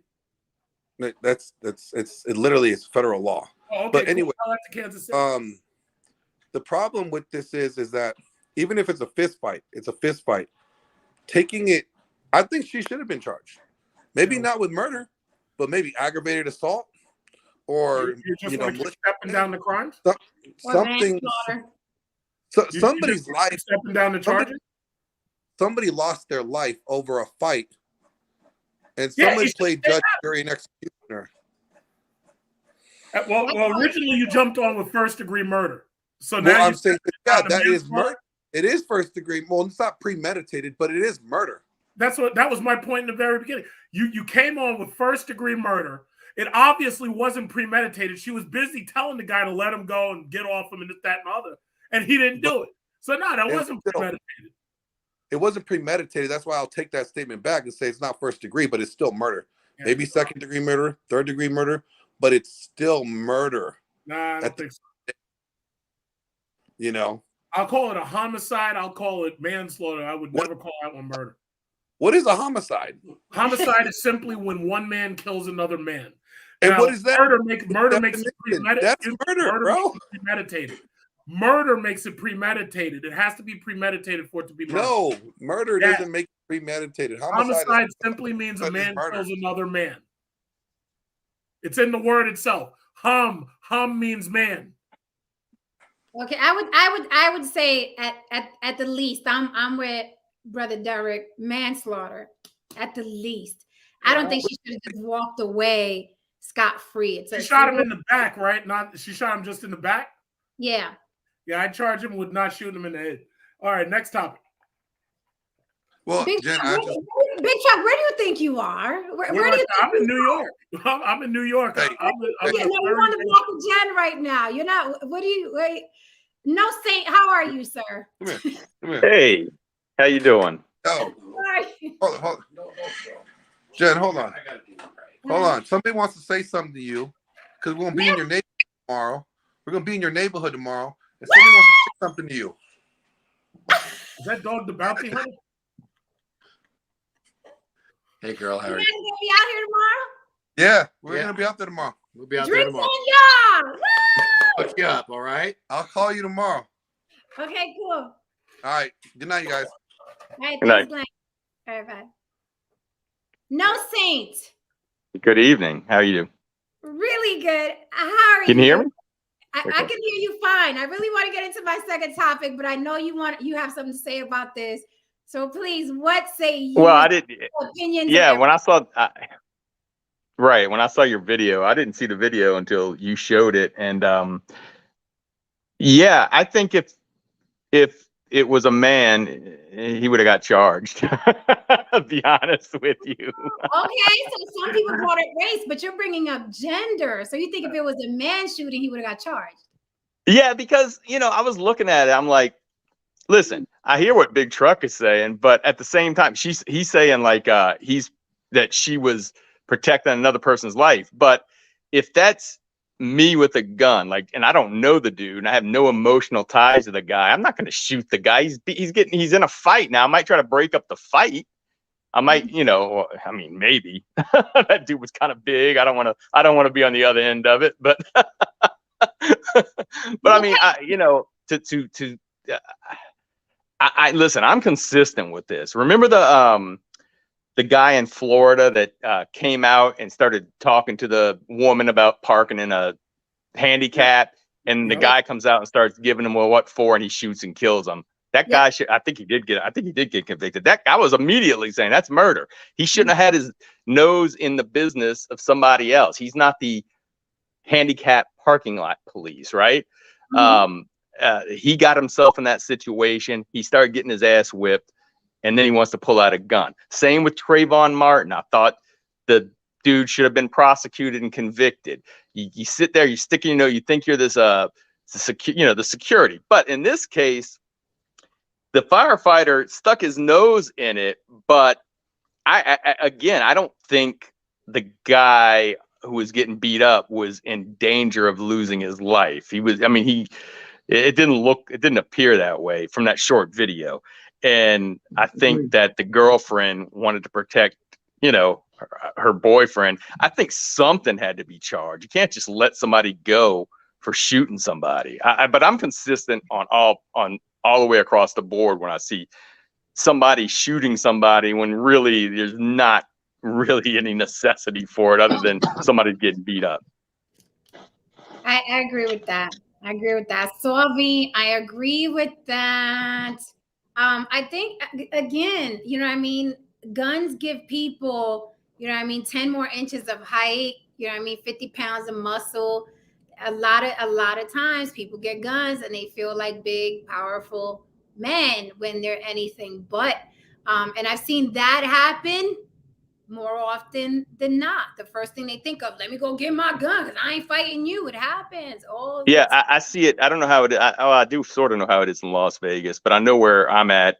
The driving is horrible, but you tend to find that, and I hate to bring it up, but females talk a lot of smack when they're in those big SUVs trying to run you off the road. Well, I'm specifically about New York. I don't really, I don't know so much about Vegas as I know about New York. And I know in New York, growing up in those neighborhoods, like these guys would start these fights because they knew they were packing. Not because they could fight, but because they knew they were packing. Most of the guys that can fight are usually the more, whatever. Go ahead, man. Yeah, okay. Yeah, no, you're right. And I'm picking on females, but there's a lot of guys too, the same way. They'll run their mouths to people that they wouldn't run their mouths to, except they're in this car and they have no consequences, Same with the gun. I agree with you 100% on that. So let's get it now, Big Truck. Let's get into, should prostitution be legal? I say yes, 155%. Yes. I think it would save careers, lives, and marriages. I think it would make the prostitutes safer. I don't know why it's not legal yet. So they say, the oldest profession on the books. What is the holdup in legalizing prostitution? What are the pros and cons? I think it should be legal. I see no cons. Well, one thing, they can't tax it, and these women would be tax cheats because they're not going to pay their fair share of taxes by taking in this money to sell their scooch. That's number one. I think number two, what they're worried about, and because I read this in an article, they said that they were worried about access to sex getting too cheap because of the sudden rise in the supply, since you'd have so many of these women selling it. I think ultimately, because you got to remember, prostitution, the biggest problem with prostitution is they don't, first of all, they can't tax it. That's number one, because what two people do, nobody's going to say nothing. That's number one. It's just like with marijuana. Number two, I think another issue is they don't want these 18-year-old girls or anybody who's old enough to be a prostitute or to sell sex for money. I don't think they want these young girls entering the top 1% simply because they're making money laying on their back. So there may be some kind of morality clause there. But I think the third thing about it is that when women prostitute themselves, for the most part, they'll end up getting some type of surgery or a fix in order to make it so that they either can't have children, or they'll do something to themselves to basically make it so they can't have children, for the most part. The issue now becomes a population situation, because now that you've got these women who are doing this, and more of them are doing it for what they call financial security, what will end up happening is now you have a group of women that can't have children, and you'll have more and more of them who can't have children, younger and younger who can't have children. Always keep in mind, the health of the state is live births. They need to look out for women's rights, and they need to look out for women's health, because they need to make sure that women keep having enough kids to repopulate the state. That's part of the reason why they didn't want abortion, as it's obvious, because these women are killing off so many of these kids. The states are shrinking. The birth rates are shrinking. Fertility rates are shrinking. So that's just what I think. Next person. Joanna, thank you for the super chat, my lady. She says, if they don't legalize prostitution, you'll see a lot of homeless women in the future. Ish, I know you were saying something about why it shouldn't be legal. I say yes. You say, yeah, no, but because. Share it with the class, please. Well, let's say this. Let me respond to one statement that he made, was that they wouldn't pay taxes. They would pay taxes comfortably. They pay taxes to the pimp. The pimp sits there and takes all the money with the promise of making sure that you have a room or making sure that you have some clothes. So then paying taxes is not the difficulty when it comes to why prostitution isn't legal. And I know that wasn't exclusively what you were saying, but I'm just saying that if it was legalized, a lot of prostitutes would go with it, because now it's the same environment that you have in a strip club, where you have some sort of protective measures that are there, where in the strip club they have rules. You can't touch the women, you can't do this, you can't do that. So now you have some parameters that provides a degree of safety for the sex worker. When it comes to I think that there's a number of issues that are there. There's issues of unwanted pregnancy. There's issues of emotional trauma that's behind. It's not a victimless crime. Many women who have conceded to selling their bodies for finances are not doing it just because they want to be an entrepreneur. There's a lot of them that have emotional issues and a lot of things that are going on in their life. There's an issue of the devaluation of femininity, beyond that. A woman is more than just, a pleasure device. And you're devaluing her as an individual. And that's what a lot of these prostitutes express that they experience, that, you're just a hole, you're a warm hole, and you're here to provide this service and then get on. But these are individuals who have lives, who have children, who have, they're human beings. So it's not just like if you just had a rubber doll that you would just, you go and get your, in part of my language, you go get your nut and then you go. There's emotional contact and connection that's established many times in sexual exchanges. Now, whether or not you were able to do it, or Joe Blow number 13 was able to do it, it does happen. People get emotional connections when it comes to sex and intimacy. That's where the violence comes in, because sometimes these Johns want to beat on a woman because now they feel they have this exclusive connection when she was actually just performing for him. and tricking him to get his money. But you know, if it was a victimless That's a crime, then a minority lot though. of But you're gone. Oh, sorry. No, go on. Sorry. Are you back? Obama phone 5G works in Puerto Rico, New Mexico, New York, and all of the contiguous 48 states. Don Levon says just open legal government regulated brothels like they do in over 15 other countries, pay them taxes, problem solved. I know they got brothels out here in Nevada. Don Levon, thank you for the super chat. Just open, same thing, just open legal government regulated brothels like they do in over 15 other countries, pay them taxes, problem solved. The only little pushback I had for what Ish said was basically that you know, men that look at women like nothing but a wormhole, that is just how they think. Men that think that are going to think that. Women that are doing it because they have mental issues. There's a lot of women in all kinds of workforces that have mental issues and doing shit that they don't want to do. Isn't that always going to be the case anyway? Isn't it safer if it's legal for everybody involved? You can't ruin a man's livelihood and career because he's a John caught by the police. Women don't have to deal with pimps anymore. Don't you think that it's safer if it's just legal and it's not this big, taboo thing where people are fucking getting arrested and getting fired and getting, you know, divorced behind it? What if it's just open? Cannabis was illegal. Now it's legal. And some people are going to sell cannabis and not tell anybody they're selling it. But now that it's legal, it's safer, right? Everybody's opening up these pop-up cannabis shops. Maybe they should open up pop-up pussy shops. Like, I don't see anything wrong with it. You were saying? Yeah, and I heard a good portion of some of your stuff. I was having some technical difficulty on my side, so pardon me. But yeah, I mean, you know, it's in the society today. I agree. Yeah, there are other aspects of where, you know, like, you know, most wives are not going to give you a blowjob when you go, and I'm just going to speak straight words to everyone, you know, a blowjob before you go to work, and then when you get home after work because you had a stressful day. And that's just, you know, that's where if you understand the lifestyle of prostitution, that those are the most active hours is before work early in the morning. And then, you know, these guys are not going there at 3 a.m. and the rush hour.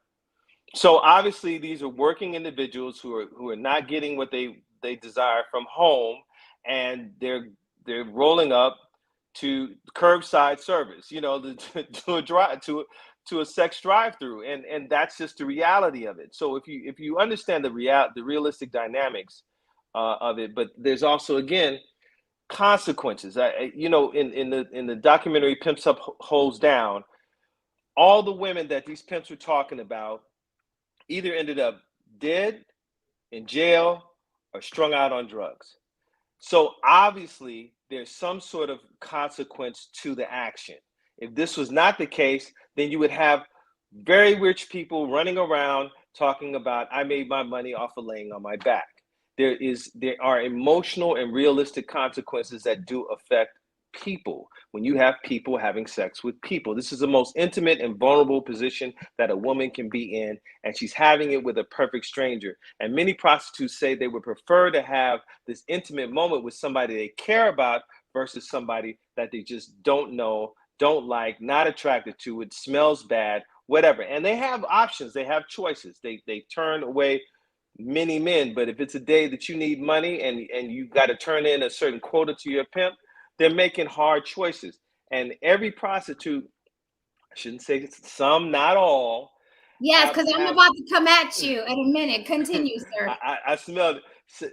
Have stories of where they've had to jump out of moving cars, they got robbed, somebody raped them. You know, now you're raping somebody you're already propositioning to pay for sex with them, but now you're going to go rape them and rob them at the same time. So there's a lot of dynamics. So yes, if it was made legal, a lot of these issues would be extracted, but it still does not address the emotional human connection that happens between a male and a female having sex.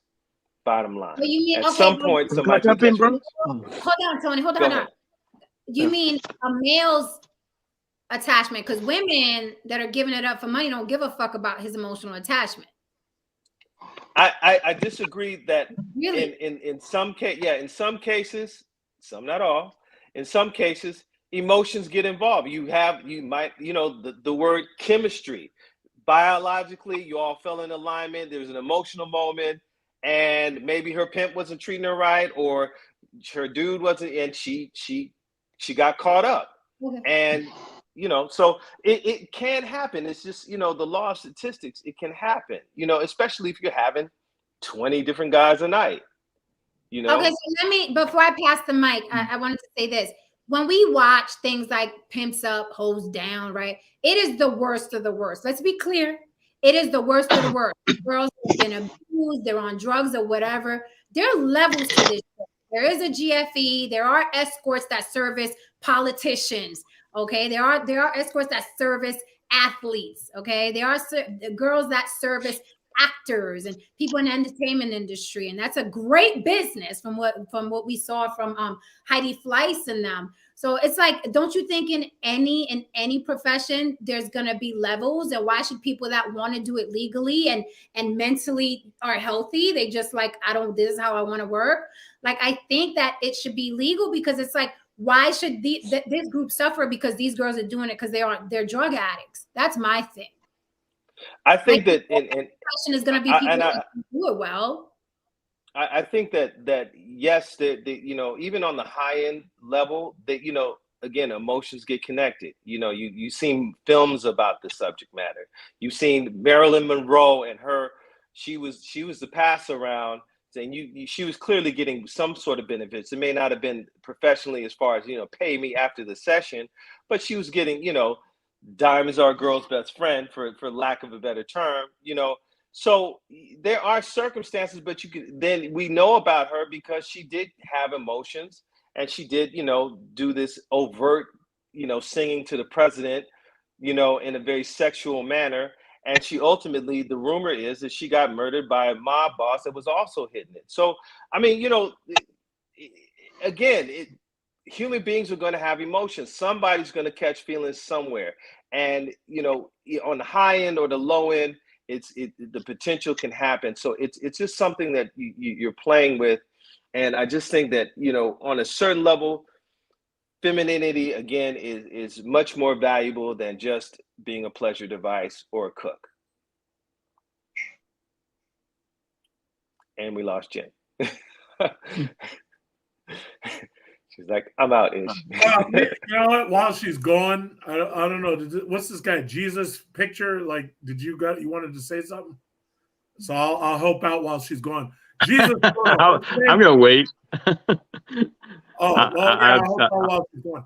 Did you want to say something? Yeah, I was gonna. I'll pass it to the UK. Okay. I think, unless he doesn't want to say I think legalizing prostitution is a terrible idea. I really do.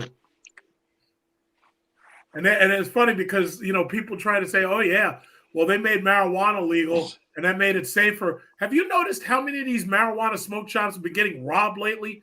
That shit's not cheap. People still rob those stores. They go right. Did you see that Asian kid who had to stab the shit out of that guy who jumped over that counter? You saw that, right? I mean, it's safer. It took one aspect of the criminal element out of it, and it just opened up the doorway for all the other aspects that exist within that whole scenario. So that's a false argument. So now you don't have gangs fighting over turf and somebody trying to rob the dope man, but you still have the unsteady-minded behavior that happens with those who are getting high on a regular basis. Because the smoke shop is not only facilitating just weed smokers, they're facilitating everybody. And you got the gummies and all the whole situation. And again, I everybody, you want to have a good time, it's fine, whatever, but there are consequences and there are circumstances that happen, and that's just reality. I think Jen is back. And I just like to point out, ever since they started opening those smoke shops here in New York, those smoke shops are almost directly across the street from New York City Public High School. Almost directly Wow. across the street. Wow. When these high school kids graduate, they go to these smoke shops, they buy their weed, and then they sell it to the kids who are still in school. I never imagined growing up during the 80s with all that just say no and all that. I never imagined that we'd be selling drugs directly across the street from the school. I never imagined that shit. Now we are.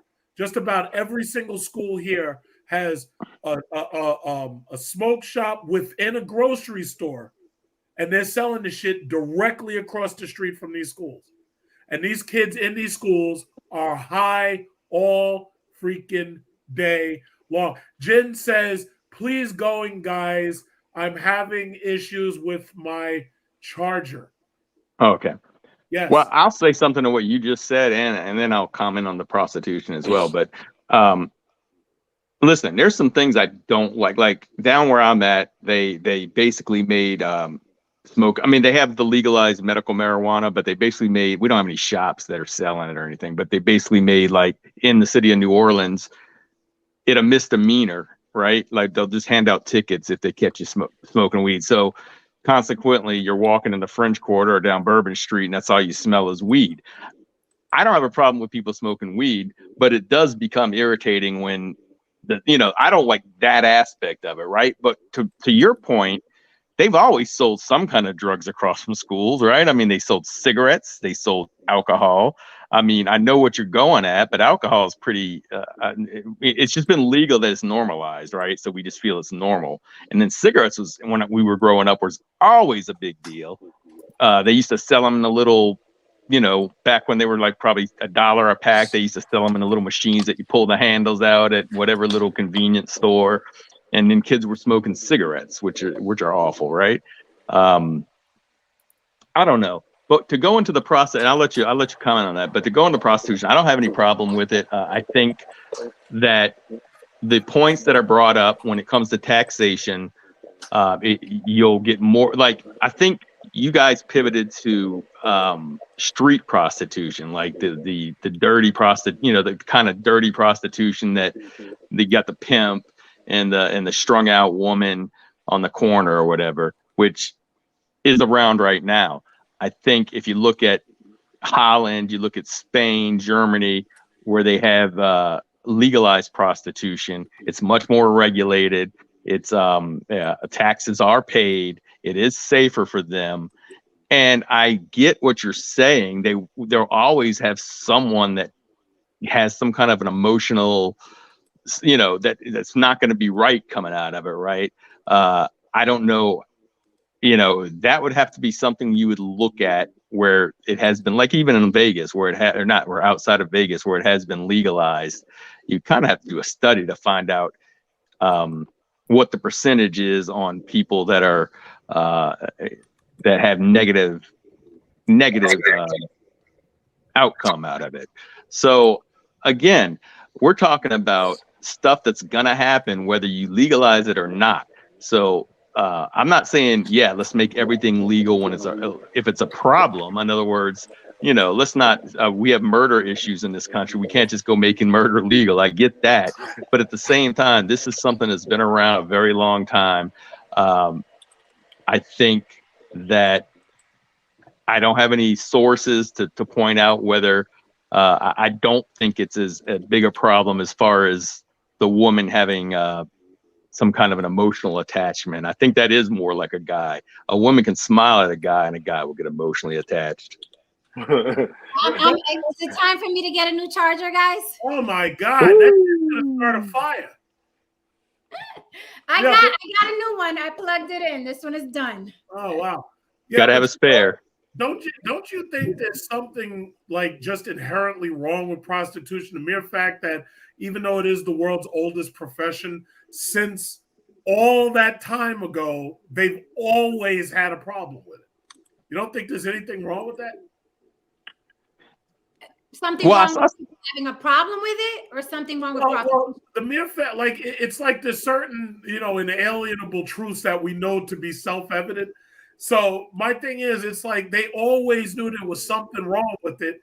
dating all the way back to the beginning of time. It never, ever was applauded. It was never praised. So don't you think maybe that like just tells you, wait a minute, there's something that maybe we're not seeing, but there's something seriously wrong with it? Can I interject with that? Can I raise a point there on this? When people say that it's the oldest profession, I don't agree. I mean, I think that's a great marketing campaign that they have in relationship to the subject, but I don't actually agree. I think that the oldest profession was I have food you don't, and I'm going to pay you.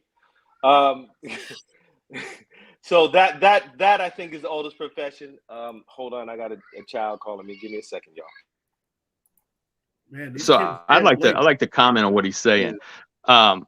If you go even into the animal kingdom, and I said this, I think last week, chimpanzees will have prostitution. You go into the bonobos, which is a small subspecies of the chimpanzee that have no enemies. There's nothing. The women run the tribe. They use sex as a way of payment. They use sex for the women use sex to keep control of the men, and the women gang up on the men. But what I'm saying is this isn't like something that was just invented by so when you say, is something wrong with it? Well, the reason we've always said something wrong with it, and I saw somebody comment something about morality, is you've always had some kind of faith saying something was wrong with it. A lot of times it's guys not wanting women to get necessarily the upper hand on it either. In some situations, not all. So, I mean, it's and as far as whether it's the oldest profession or not, I mean, I don't know what's older. I mean, maybe there's something older. Wait, Don Levon's coming back. It said, pay for food with what? If you have no money. Exactly.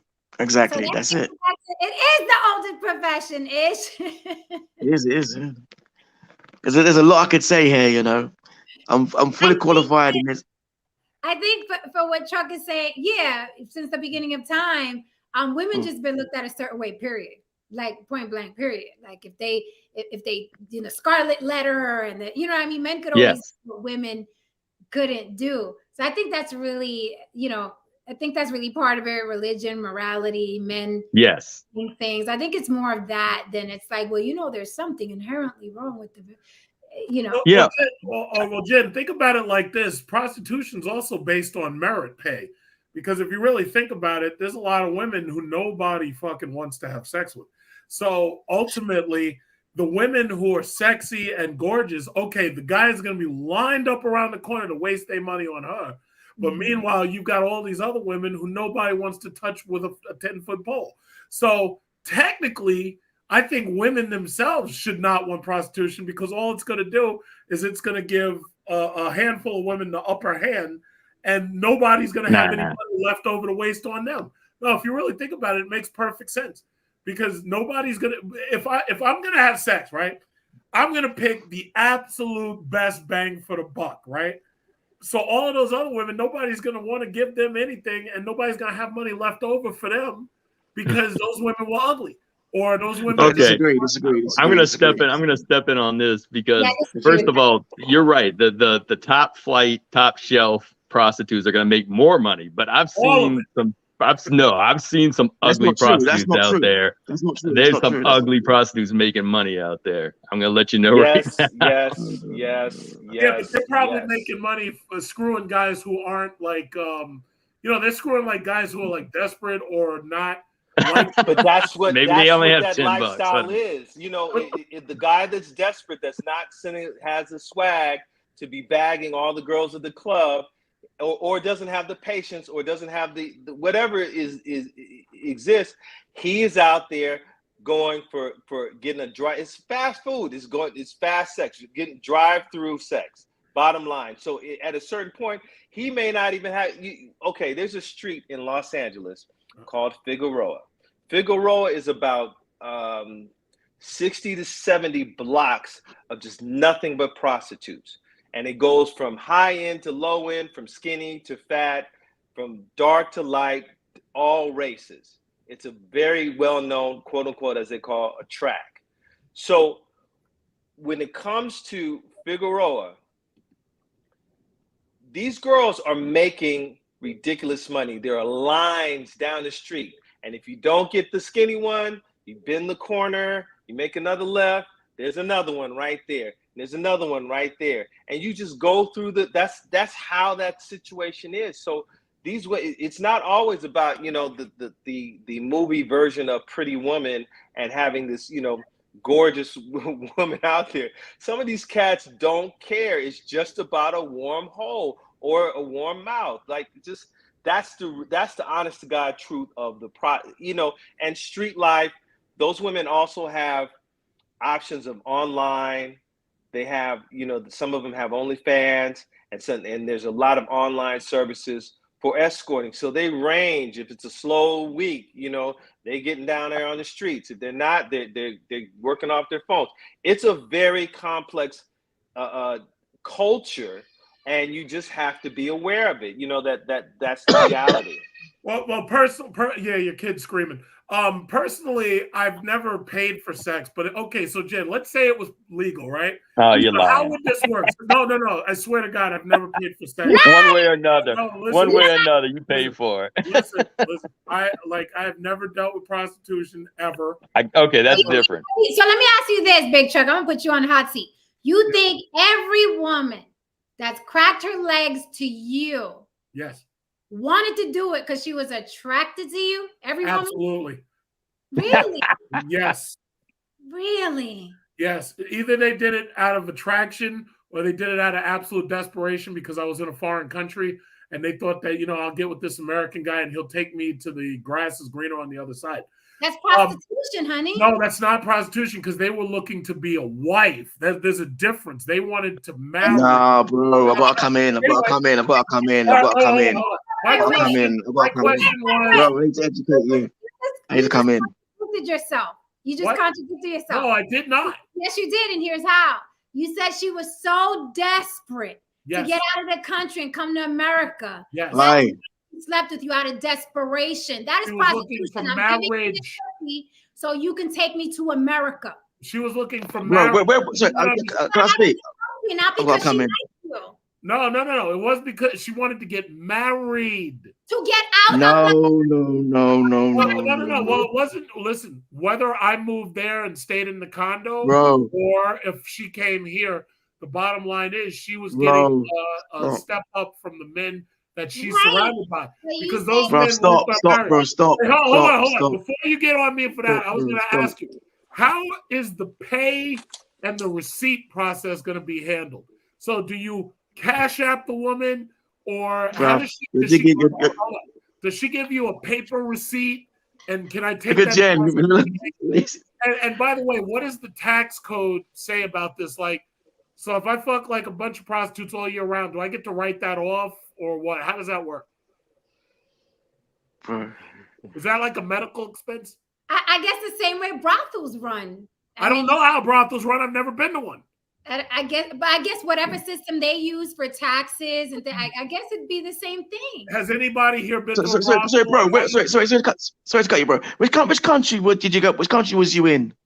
Was I in? Which country was you in where you met the women who want to marry you? Which country was I spending time in? Okay, I've been in Japan, South Korea, China, and Philippines and Thailand. Philippines. Yeah. Right. So the woman. Sorry. Why'd you zero in on the Philippines? No. I listen. The crazy thing is, like, when you're from London, yeah, you see everything. Everything that happens, you see, yeah. And you know, we're talking about this subject, and don't forget, I've got so much to say here. What I'm saying is, you know, you carry on talking. Sorry, so much to say. I have to synthesize my thoughts there because this is quite a deep subject. Okay, you know what I mean? Synthesize them and come back in about 10 minutes. No, okay, I could talk now. But I don't want to hurt anyone's feelings. Go ahead. No. What it is? Yeah, I know what he's. I think I know what he's gonna say. I have no idea. No.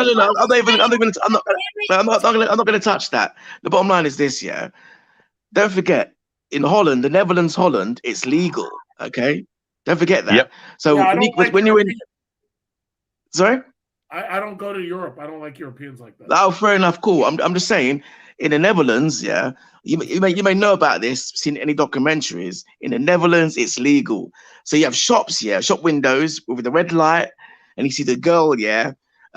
More so back in the day, yeah. You have that little shop window here, and you see the Chinese girl looking hot dancing, whatever you want, black Chinese all dancing away, and men going in and out in the canals. It's crazy. You know. If you could do anything in your life, go to Netherlands. It's a culture shock. No, dude, Well, I it's don't not like just staring women. and I I'm don't sorry. like staring. No, what I'm UK. saying, as a man, don't forget, as men, we're conditioned to hunt for women and, meet women, court women, go on dates, do all that kind of thing. One of the craziest things you're ever going to come across is to go to Amsterdam. It's mind blowing. It'll blow your mind. That's what I'm saying. A lot of people have said that. Dude, What's your name? I'm sorry. I don't want to keep calling you UK. Sorry, Tony, Mr. T. Tony, hey, whatever. Tony.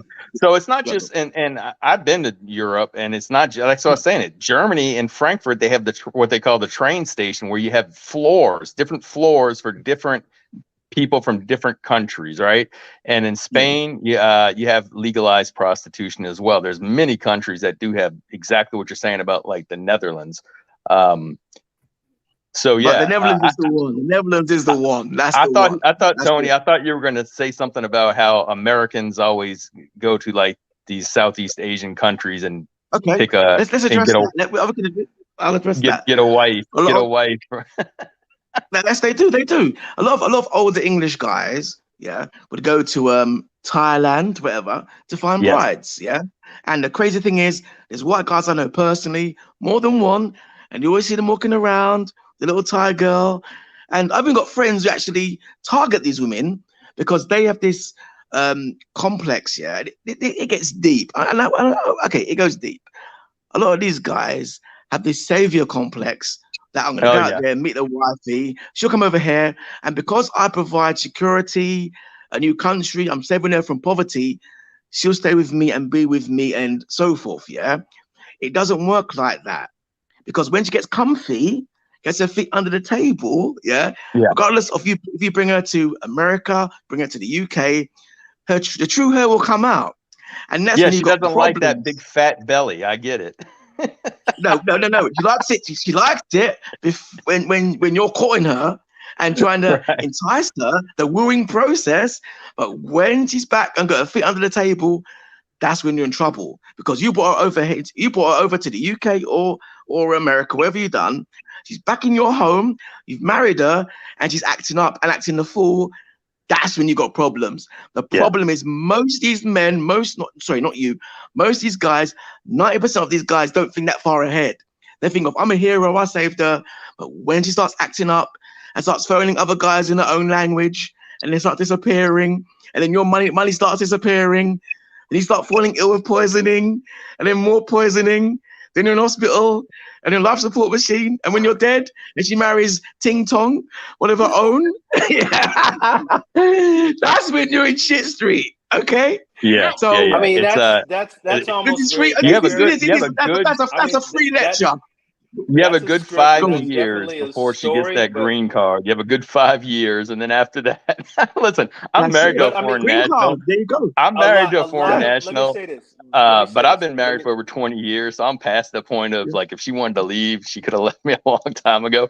But I get what you're saying because people used to say that to me too. Like, But let me bounce back a little bit. I made a few little points. Yeah, I think you mentioned the mental health aspect with women. Like women have mental health issues, then they go into the game.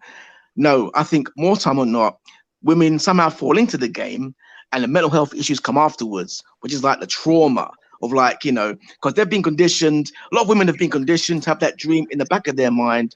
I'm gonna have this husband, kids, to go to good schools and so forth. That's the dream society tells people.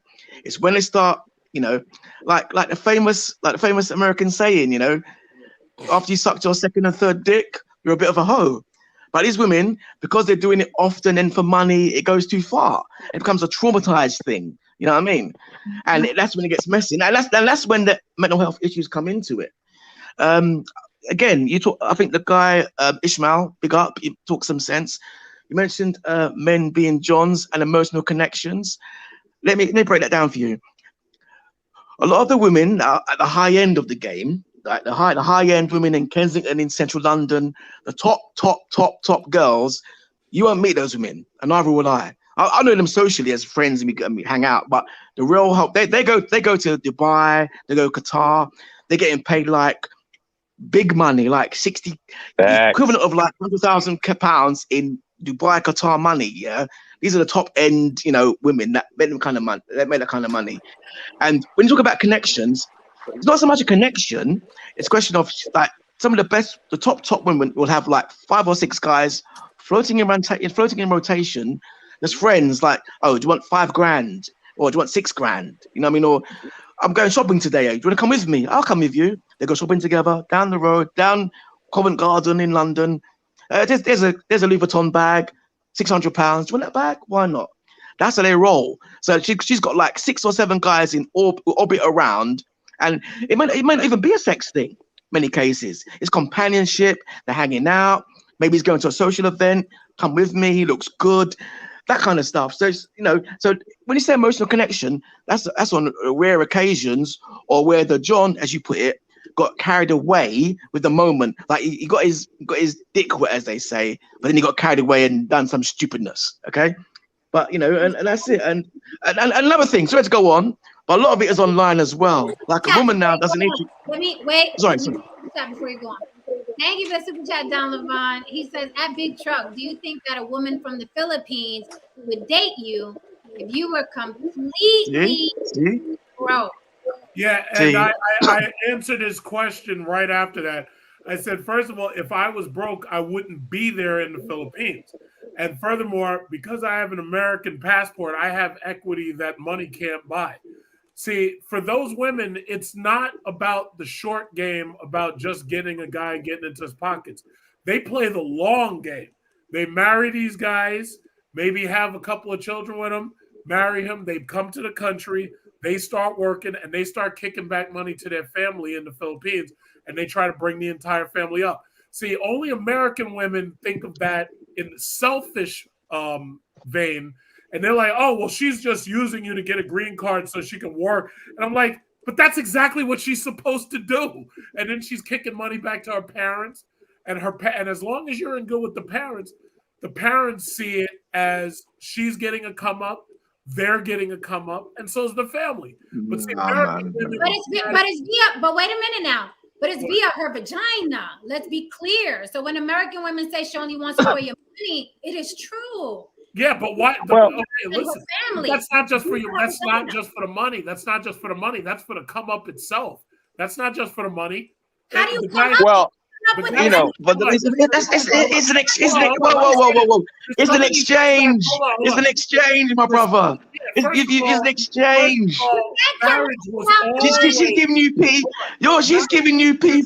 She's giving you P to come to America for status and have a come up. Marriage was always a business transaction. It was always done between families anyway. Now the reality. Stay in America then, isn't it? Bro, stay in America. Excuse me. It's always going to be an exchange. But the key point that's different between this and prostitution is in prostitution you share the women with other guys. The way it's supposed to work in a marriage, you're not supposed to share the women. Now, even in the Philippines, they had extremely high punishment for adultery. Now, it may not be like it was as much anymore, but in those provinces, it still is like that. You're talking about Scarlet Letter.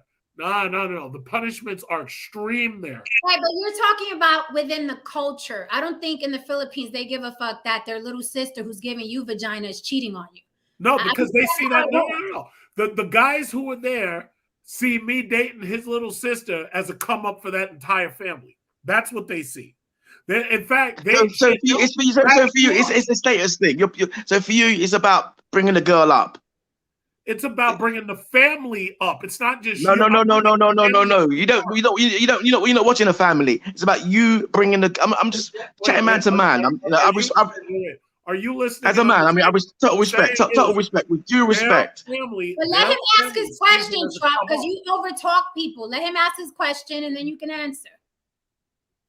Who are we talking to? Mr. No, T. no, all I was saying is, from your point of view, it's about you bringing the girl up, bringing the woman up. No, from That's their all. point of view, it's about me bringing her up. But you said it. You said the same thing yourself. It's about you bringing her up and giving her status and bringing her up. All right, from my point of view, it's starting a family with a foreign woman. Yeah, but it's more than that, because you said yourself it's about you bringing her up. No. The family sees me as bringing her and the family up. I see it as me getting a family out of her. Yeah, but as a man, okay, if I was to get involved with a woman, it's not just me getting involved with her, I'm getting involved with her family too, okay? So what I'm saying is, okay, hear me out. Right, so, I mean, talking man to man here, due respect. Right, so how can I put this? And the Obama personally, if I was, let's say, an American, I'd want someone who, as opposed to someone who, don't forget, it's hard to explain. With cultures, sometimes you don't know an alien culture so well, okay? And with the people I've seen who have married women from Thailand, from the Philippines, they've all come back and said the same thing, yeah? And it's something we know, looking on the outset, that, you know, it's like, it's not all that it appears to be in some cases. Your situation may be different, but a lot of it's about status and bringing the woman over, and then all of a sudden, you know, the woman gets too comfy, or somewhere along the line, these guys get a vicious reaction they weren't expecting, okay? And that's when it all goes a bit, you know, tits up, as they say. That's all. But back to the question, you see it as a status thing to bring the family up. Why would you want to bring a family up? Why not see it as bringing her up? Because she's your first point of contact, isn't she? No, listen, I don't think you heard what I said. I said, for me, it's starting a family with this foreign woman. Her family, however, sees it as the person she's marrying, me, is bringing the family up. Yeah, status, so she's gonna come and work, and she's gonna mail back money to the parents. That's kind of like a retirement plan for them. And then money that they need to send their kids to school, like the brothers, the sisters, the cousins, whatever, she's still gonna keep working, and she's gonna keep on sending that money back. That is bringing the family up. What do you get out of it? He just said a family. No. Wait. What do you get out of it? You get a sex? Family. No, you get sex. Yeah, but I get children. A regular. No. Stop. Don't say. Okay. I hear you're saying, yeah. Wait. No, I'm agreeing. No, I see you're saying. I've got to speak. No, let me pause because he keeps answering the question. Yeah. He keeps. I heard the answer the first time. Listen to me, listen. Yes, sex makes babies. So he gets sex out of it, but he also wants a family with a foreign woman. You got it? Yeah. Of course. Baby. So he gets sex, but he wants a family from a foreign woman. Okay. The answer. Okay. That is the answer. I get a wife. Okay, brilliant. Okay. Another interpretation. Miss me. I'll be very quick. Okay. Forget you. It's a good topic. I'm about to mute you, Mr. T. Give me a second. Sorry. Okay. Thank you for the Don Levon. He says motorsport, a big truck. Okay, so she knows you are an American with money, and it's not just your amazing charm, like you said. I have amazing charm. And first of all, the mere fact that when I fly over there, that's a $3,000 ticket round trip because of the fact that it's only business class.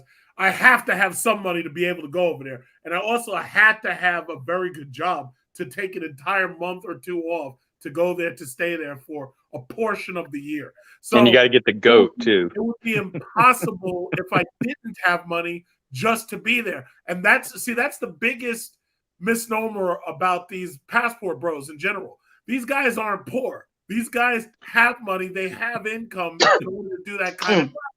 So it would be impossible for you to say some. But listen, any dude who's going to Southeast Asia or Asia for any length of time, they must have some kind of means. They have to, because it's not a cheap thing to do this, especially annually. I do it annually.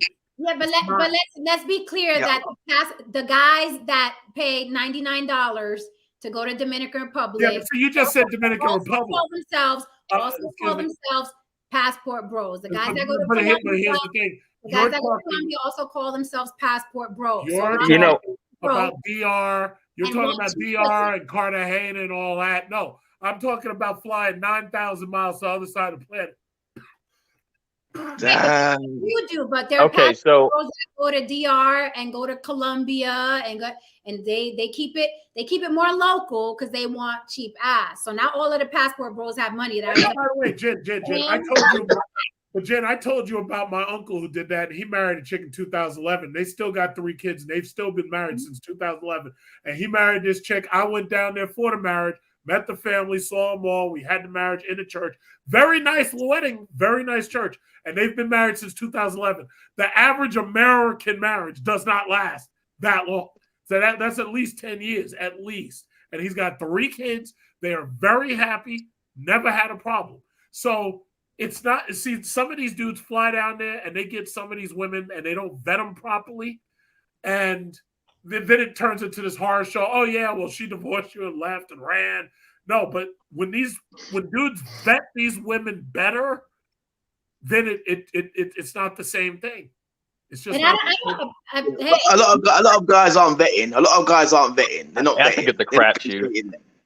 Right. It's like, that's a huge chance that you take. These women, again, they want to come up, they want to help their parents. I've watched documentaries and videos and blah, blah, blah. Yeah, they want to help their family and they, so the vetting, a lot of these guys are just going, like people say, to get their dick wet for a small amount of money and no pushback and no attitude. Exactly. That's what the majority of men are going out there for. The majority of them, you're not going to, no one is going to convince me. Not you, big truck, not Jesus sliding down on a wet slide coming to earth. The majority of men fleeing this country with cheap pussy and no pushback and no attitude. The majority of men. That's my point. Exactly. That's my point. Listen, these men would be fleeing the country for no pushback and no attitude, even without getting the pussy. Because men don't want pushback and attitude. That's a lie. Well, that's not true. What I'm gonna say, listen. Can I say one thing, bro? Not all. Some, not all. No, that's a lie. Those men are not paying that amount of money. All day long? Go to another country and get no ass. You think we want to be arguing and fighting all day long? Is that what you think? Wait. So, bro. So, they're not going out there to talk to pleasant women. They're going out there to get ass from a woman that's pleasant. They're not just going out there. You're not paying $3,000 for a trip to have a conversation. That's not where you're going. You're not paying. I made it clear that I went for a wife and children. Or you'd go visit your grandma and have a nice conversation. Or your grandma can be very nice. You're going out there for ass and no pushback and no attitude. That is why men. Exactly. Okay, so I guess these American women are going to have to turn to prostitution because while the rest of us are flying overseas for no pushback, no attitude, free ass, they're going to have to be basically practiced here. So they're going to. So, but bottom line is, how are they going to? Can I ask a question, bro? Can I ask a question? I'll go. How are they going to give us receipts? Is it going to be like a 1099 EZ or what? Call your local brothel. I'm sure they know. I don't know anything about brothels. Find out. You fly halfway around. If I go near one, people are going to say people are going to say the worst about me if I go near one. I don't do that. They say the worst about you for flying. Are you married? No. Have you gotten ass in other countries? Yes. Okay, that proves my point. That doesn't prove the conversation or ass. I'm not married yet. You know what happened? COVID happened. Ass in between, right? COVID paused the entire process. COVID. So let me super chat break. Thank you so much, Don Levon, for supporting the show the way you do. Don Levon says the Dominican Republic is considered part of the North American continent, so they don't even go to South America. Yeah. Nobody goes to Puerto Rico for some reason. I don't know what that's about. I'll say one thing. Can I say one thing? Because it's easier to get, I think it's part of the culture in Dominican Republic, the prostitution. From the documentary I saw, it's very, very common. I don't think you're going to get that in Puerto Rico. That's what I think. I could be wrong. You guys correct me if I'm wrong. Could be wrong. Don Levon said, That and they're American citizens, so it's not like they need you for your passport. right. That's true. That's another factor. I forgot that. That's very true. Very, It's very crazy. true. Joanna says, hold up, wait. Big Truck said he was married on another show. I did not. No, I didn't. I never heard Big Truck say he was married. I never said I was married. No, wrong guy, Joanna. Yeah, Joanna, you stay in the clouds. So I have to prepare for my next show, Freak or Fraud. Are you a freak or a fraud? We're going to be talking to some lovely ladies. Fellas, we're going to ask you some freaky questions, and you're going to say yay or nay if you're down with it or not. And then we will judge whether you're a freak or a fraud. So I got to prepare for that, but I do want to go around the room and ask, what are your final thoughts? And that show is tonight, by the way, okay? I'm going to be on in about half hour, 8, 9. Yeah, in about half hour. I'll be right back in about half hour.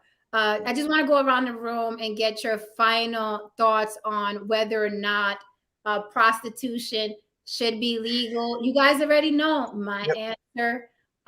You guys can let me know why, yay or nay. Pros and cons. I'll go first because I've got a rush. I'll say nay, and I'll tell you why. I'll give you the perfect reason why. Okay. When I was in Netherlands, this is what I observed. Because it's legal, yeah. A lot of women were like, I'll tell you some stories, but I'm gonna break it down. Because it's legal, a lot of women were like, it's crazy because it's like a form of job for them. Like they may work in a flower shop, then work in, I don't know, work in the store, then work in red light district. So it kind of changes the norms a bit. So you have to remember when you're talking about making it legal, it's gonna be like a normal job then for a lot of women. And that's the crazy dynamic. That's the crazy dynamic because you may meet a woman and think, oh, she works as a secretary, but you may meet a woman, think she works as a secretary, then she works here, then works there, then you might see her in a box, and that's crazy. You know what I mean? Because I'll be straight. It happened to me one time. Yeah, I'll be quick. Walking down, I was in Netherlands. This fine-looking girl, look like Tony Braxton. I was talking to her. I was like, wow, it looks really nice. Looks really nice. I was walking down the canals in Amsterdam. I was looking around. Looked in this box. Girl staring back at me. I was thinking, raw. It's the same girl I met a moment ago. I thought that's fucked up. Okay, so deep. Basically that's saying it shouldn't be legal because then you're not going to be able to tell the prostitutes from the regular girls. Got it. Yeah, you're funny. Yeah. Go on. Legal or illegal? Yay or nay? Why or why not?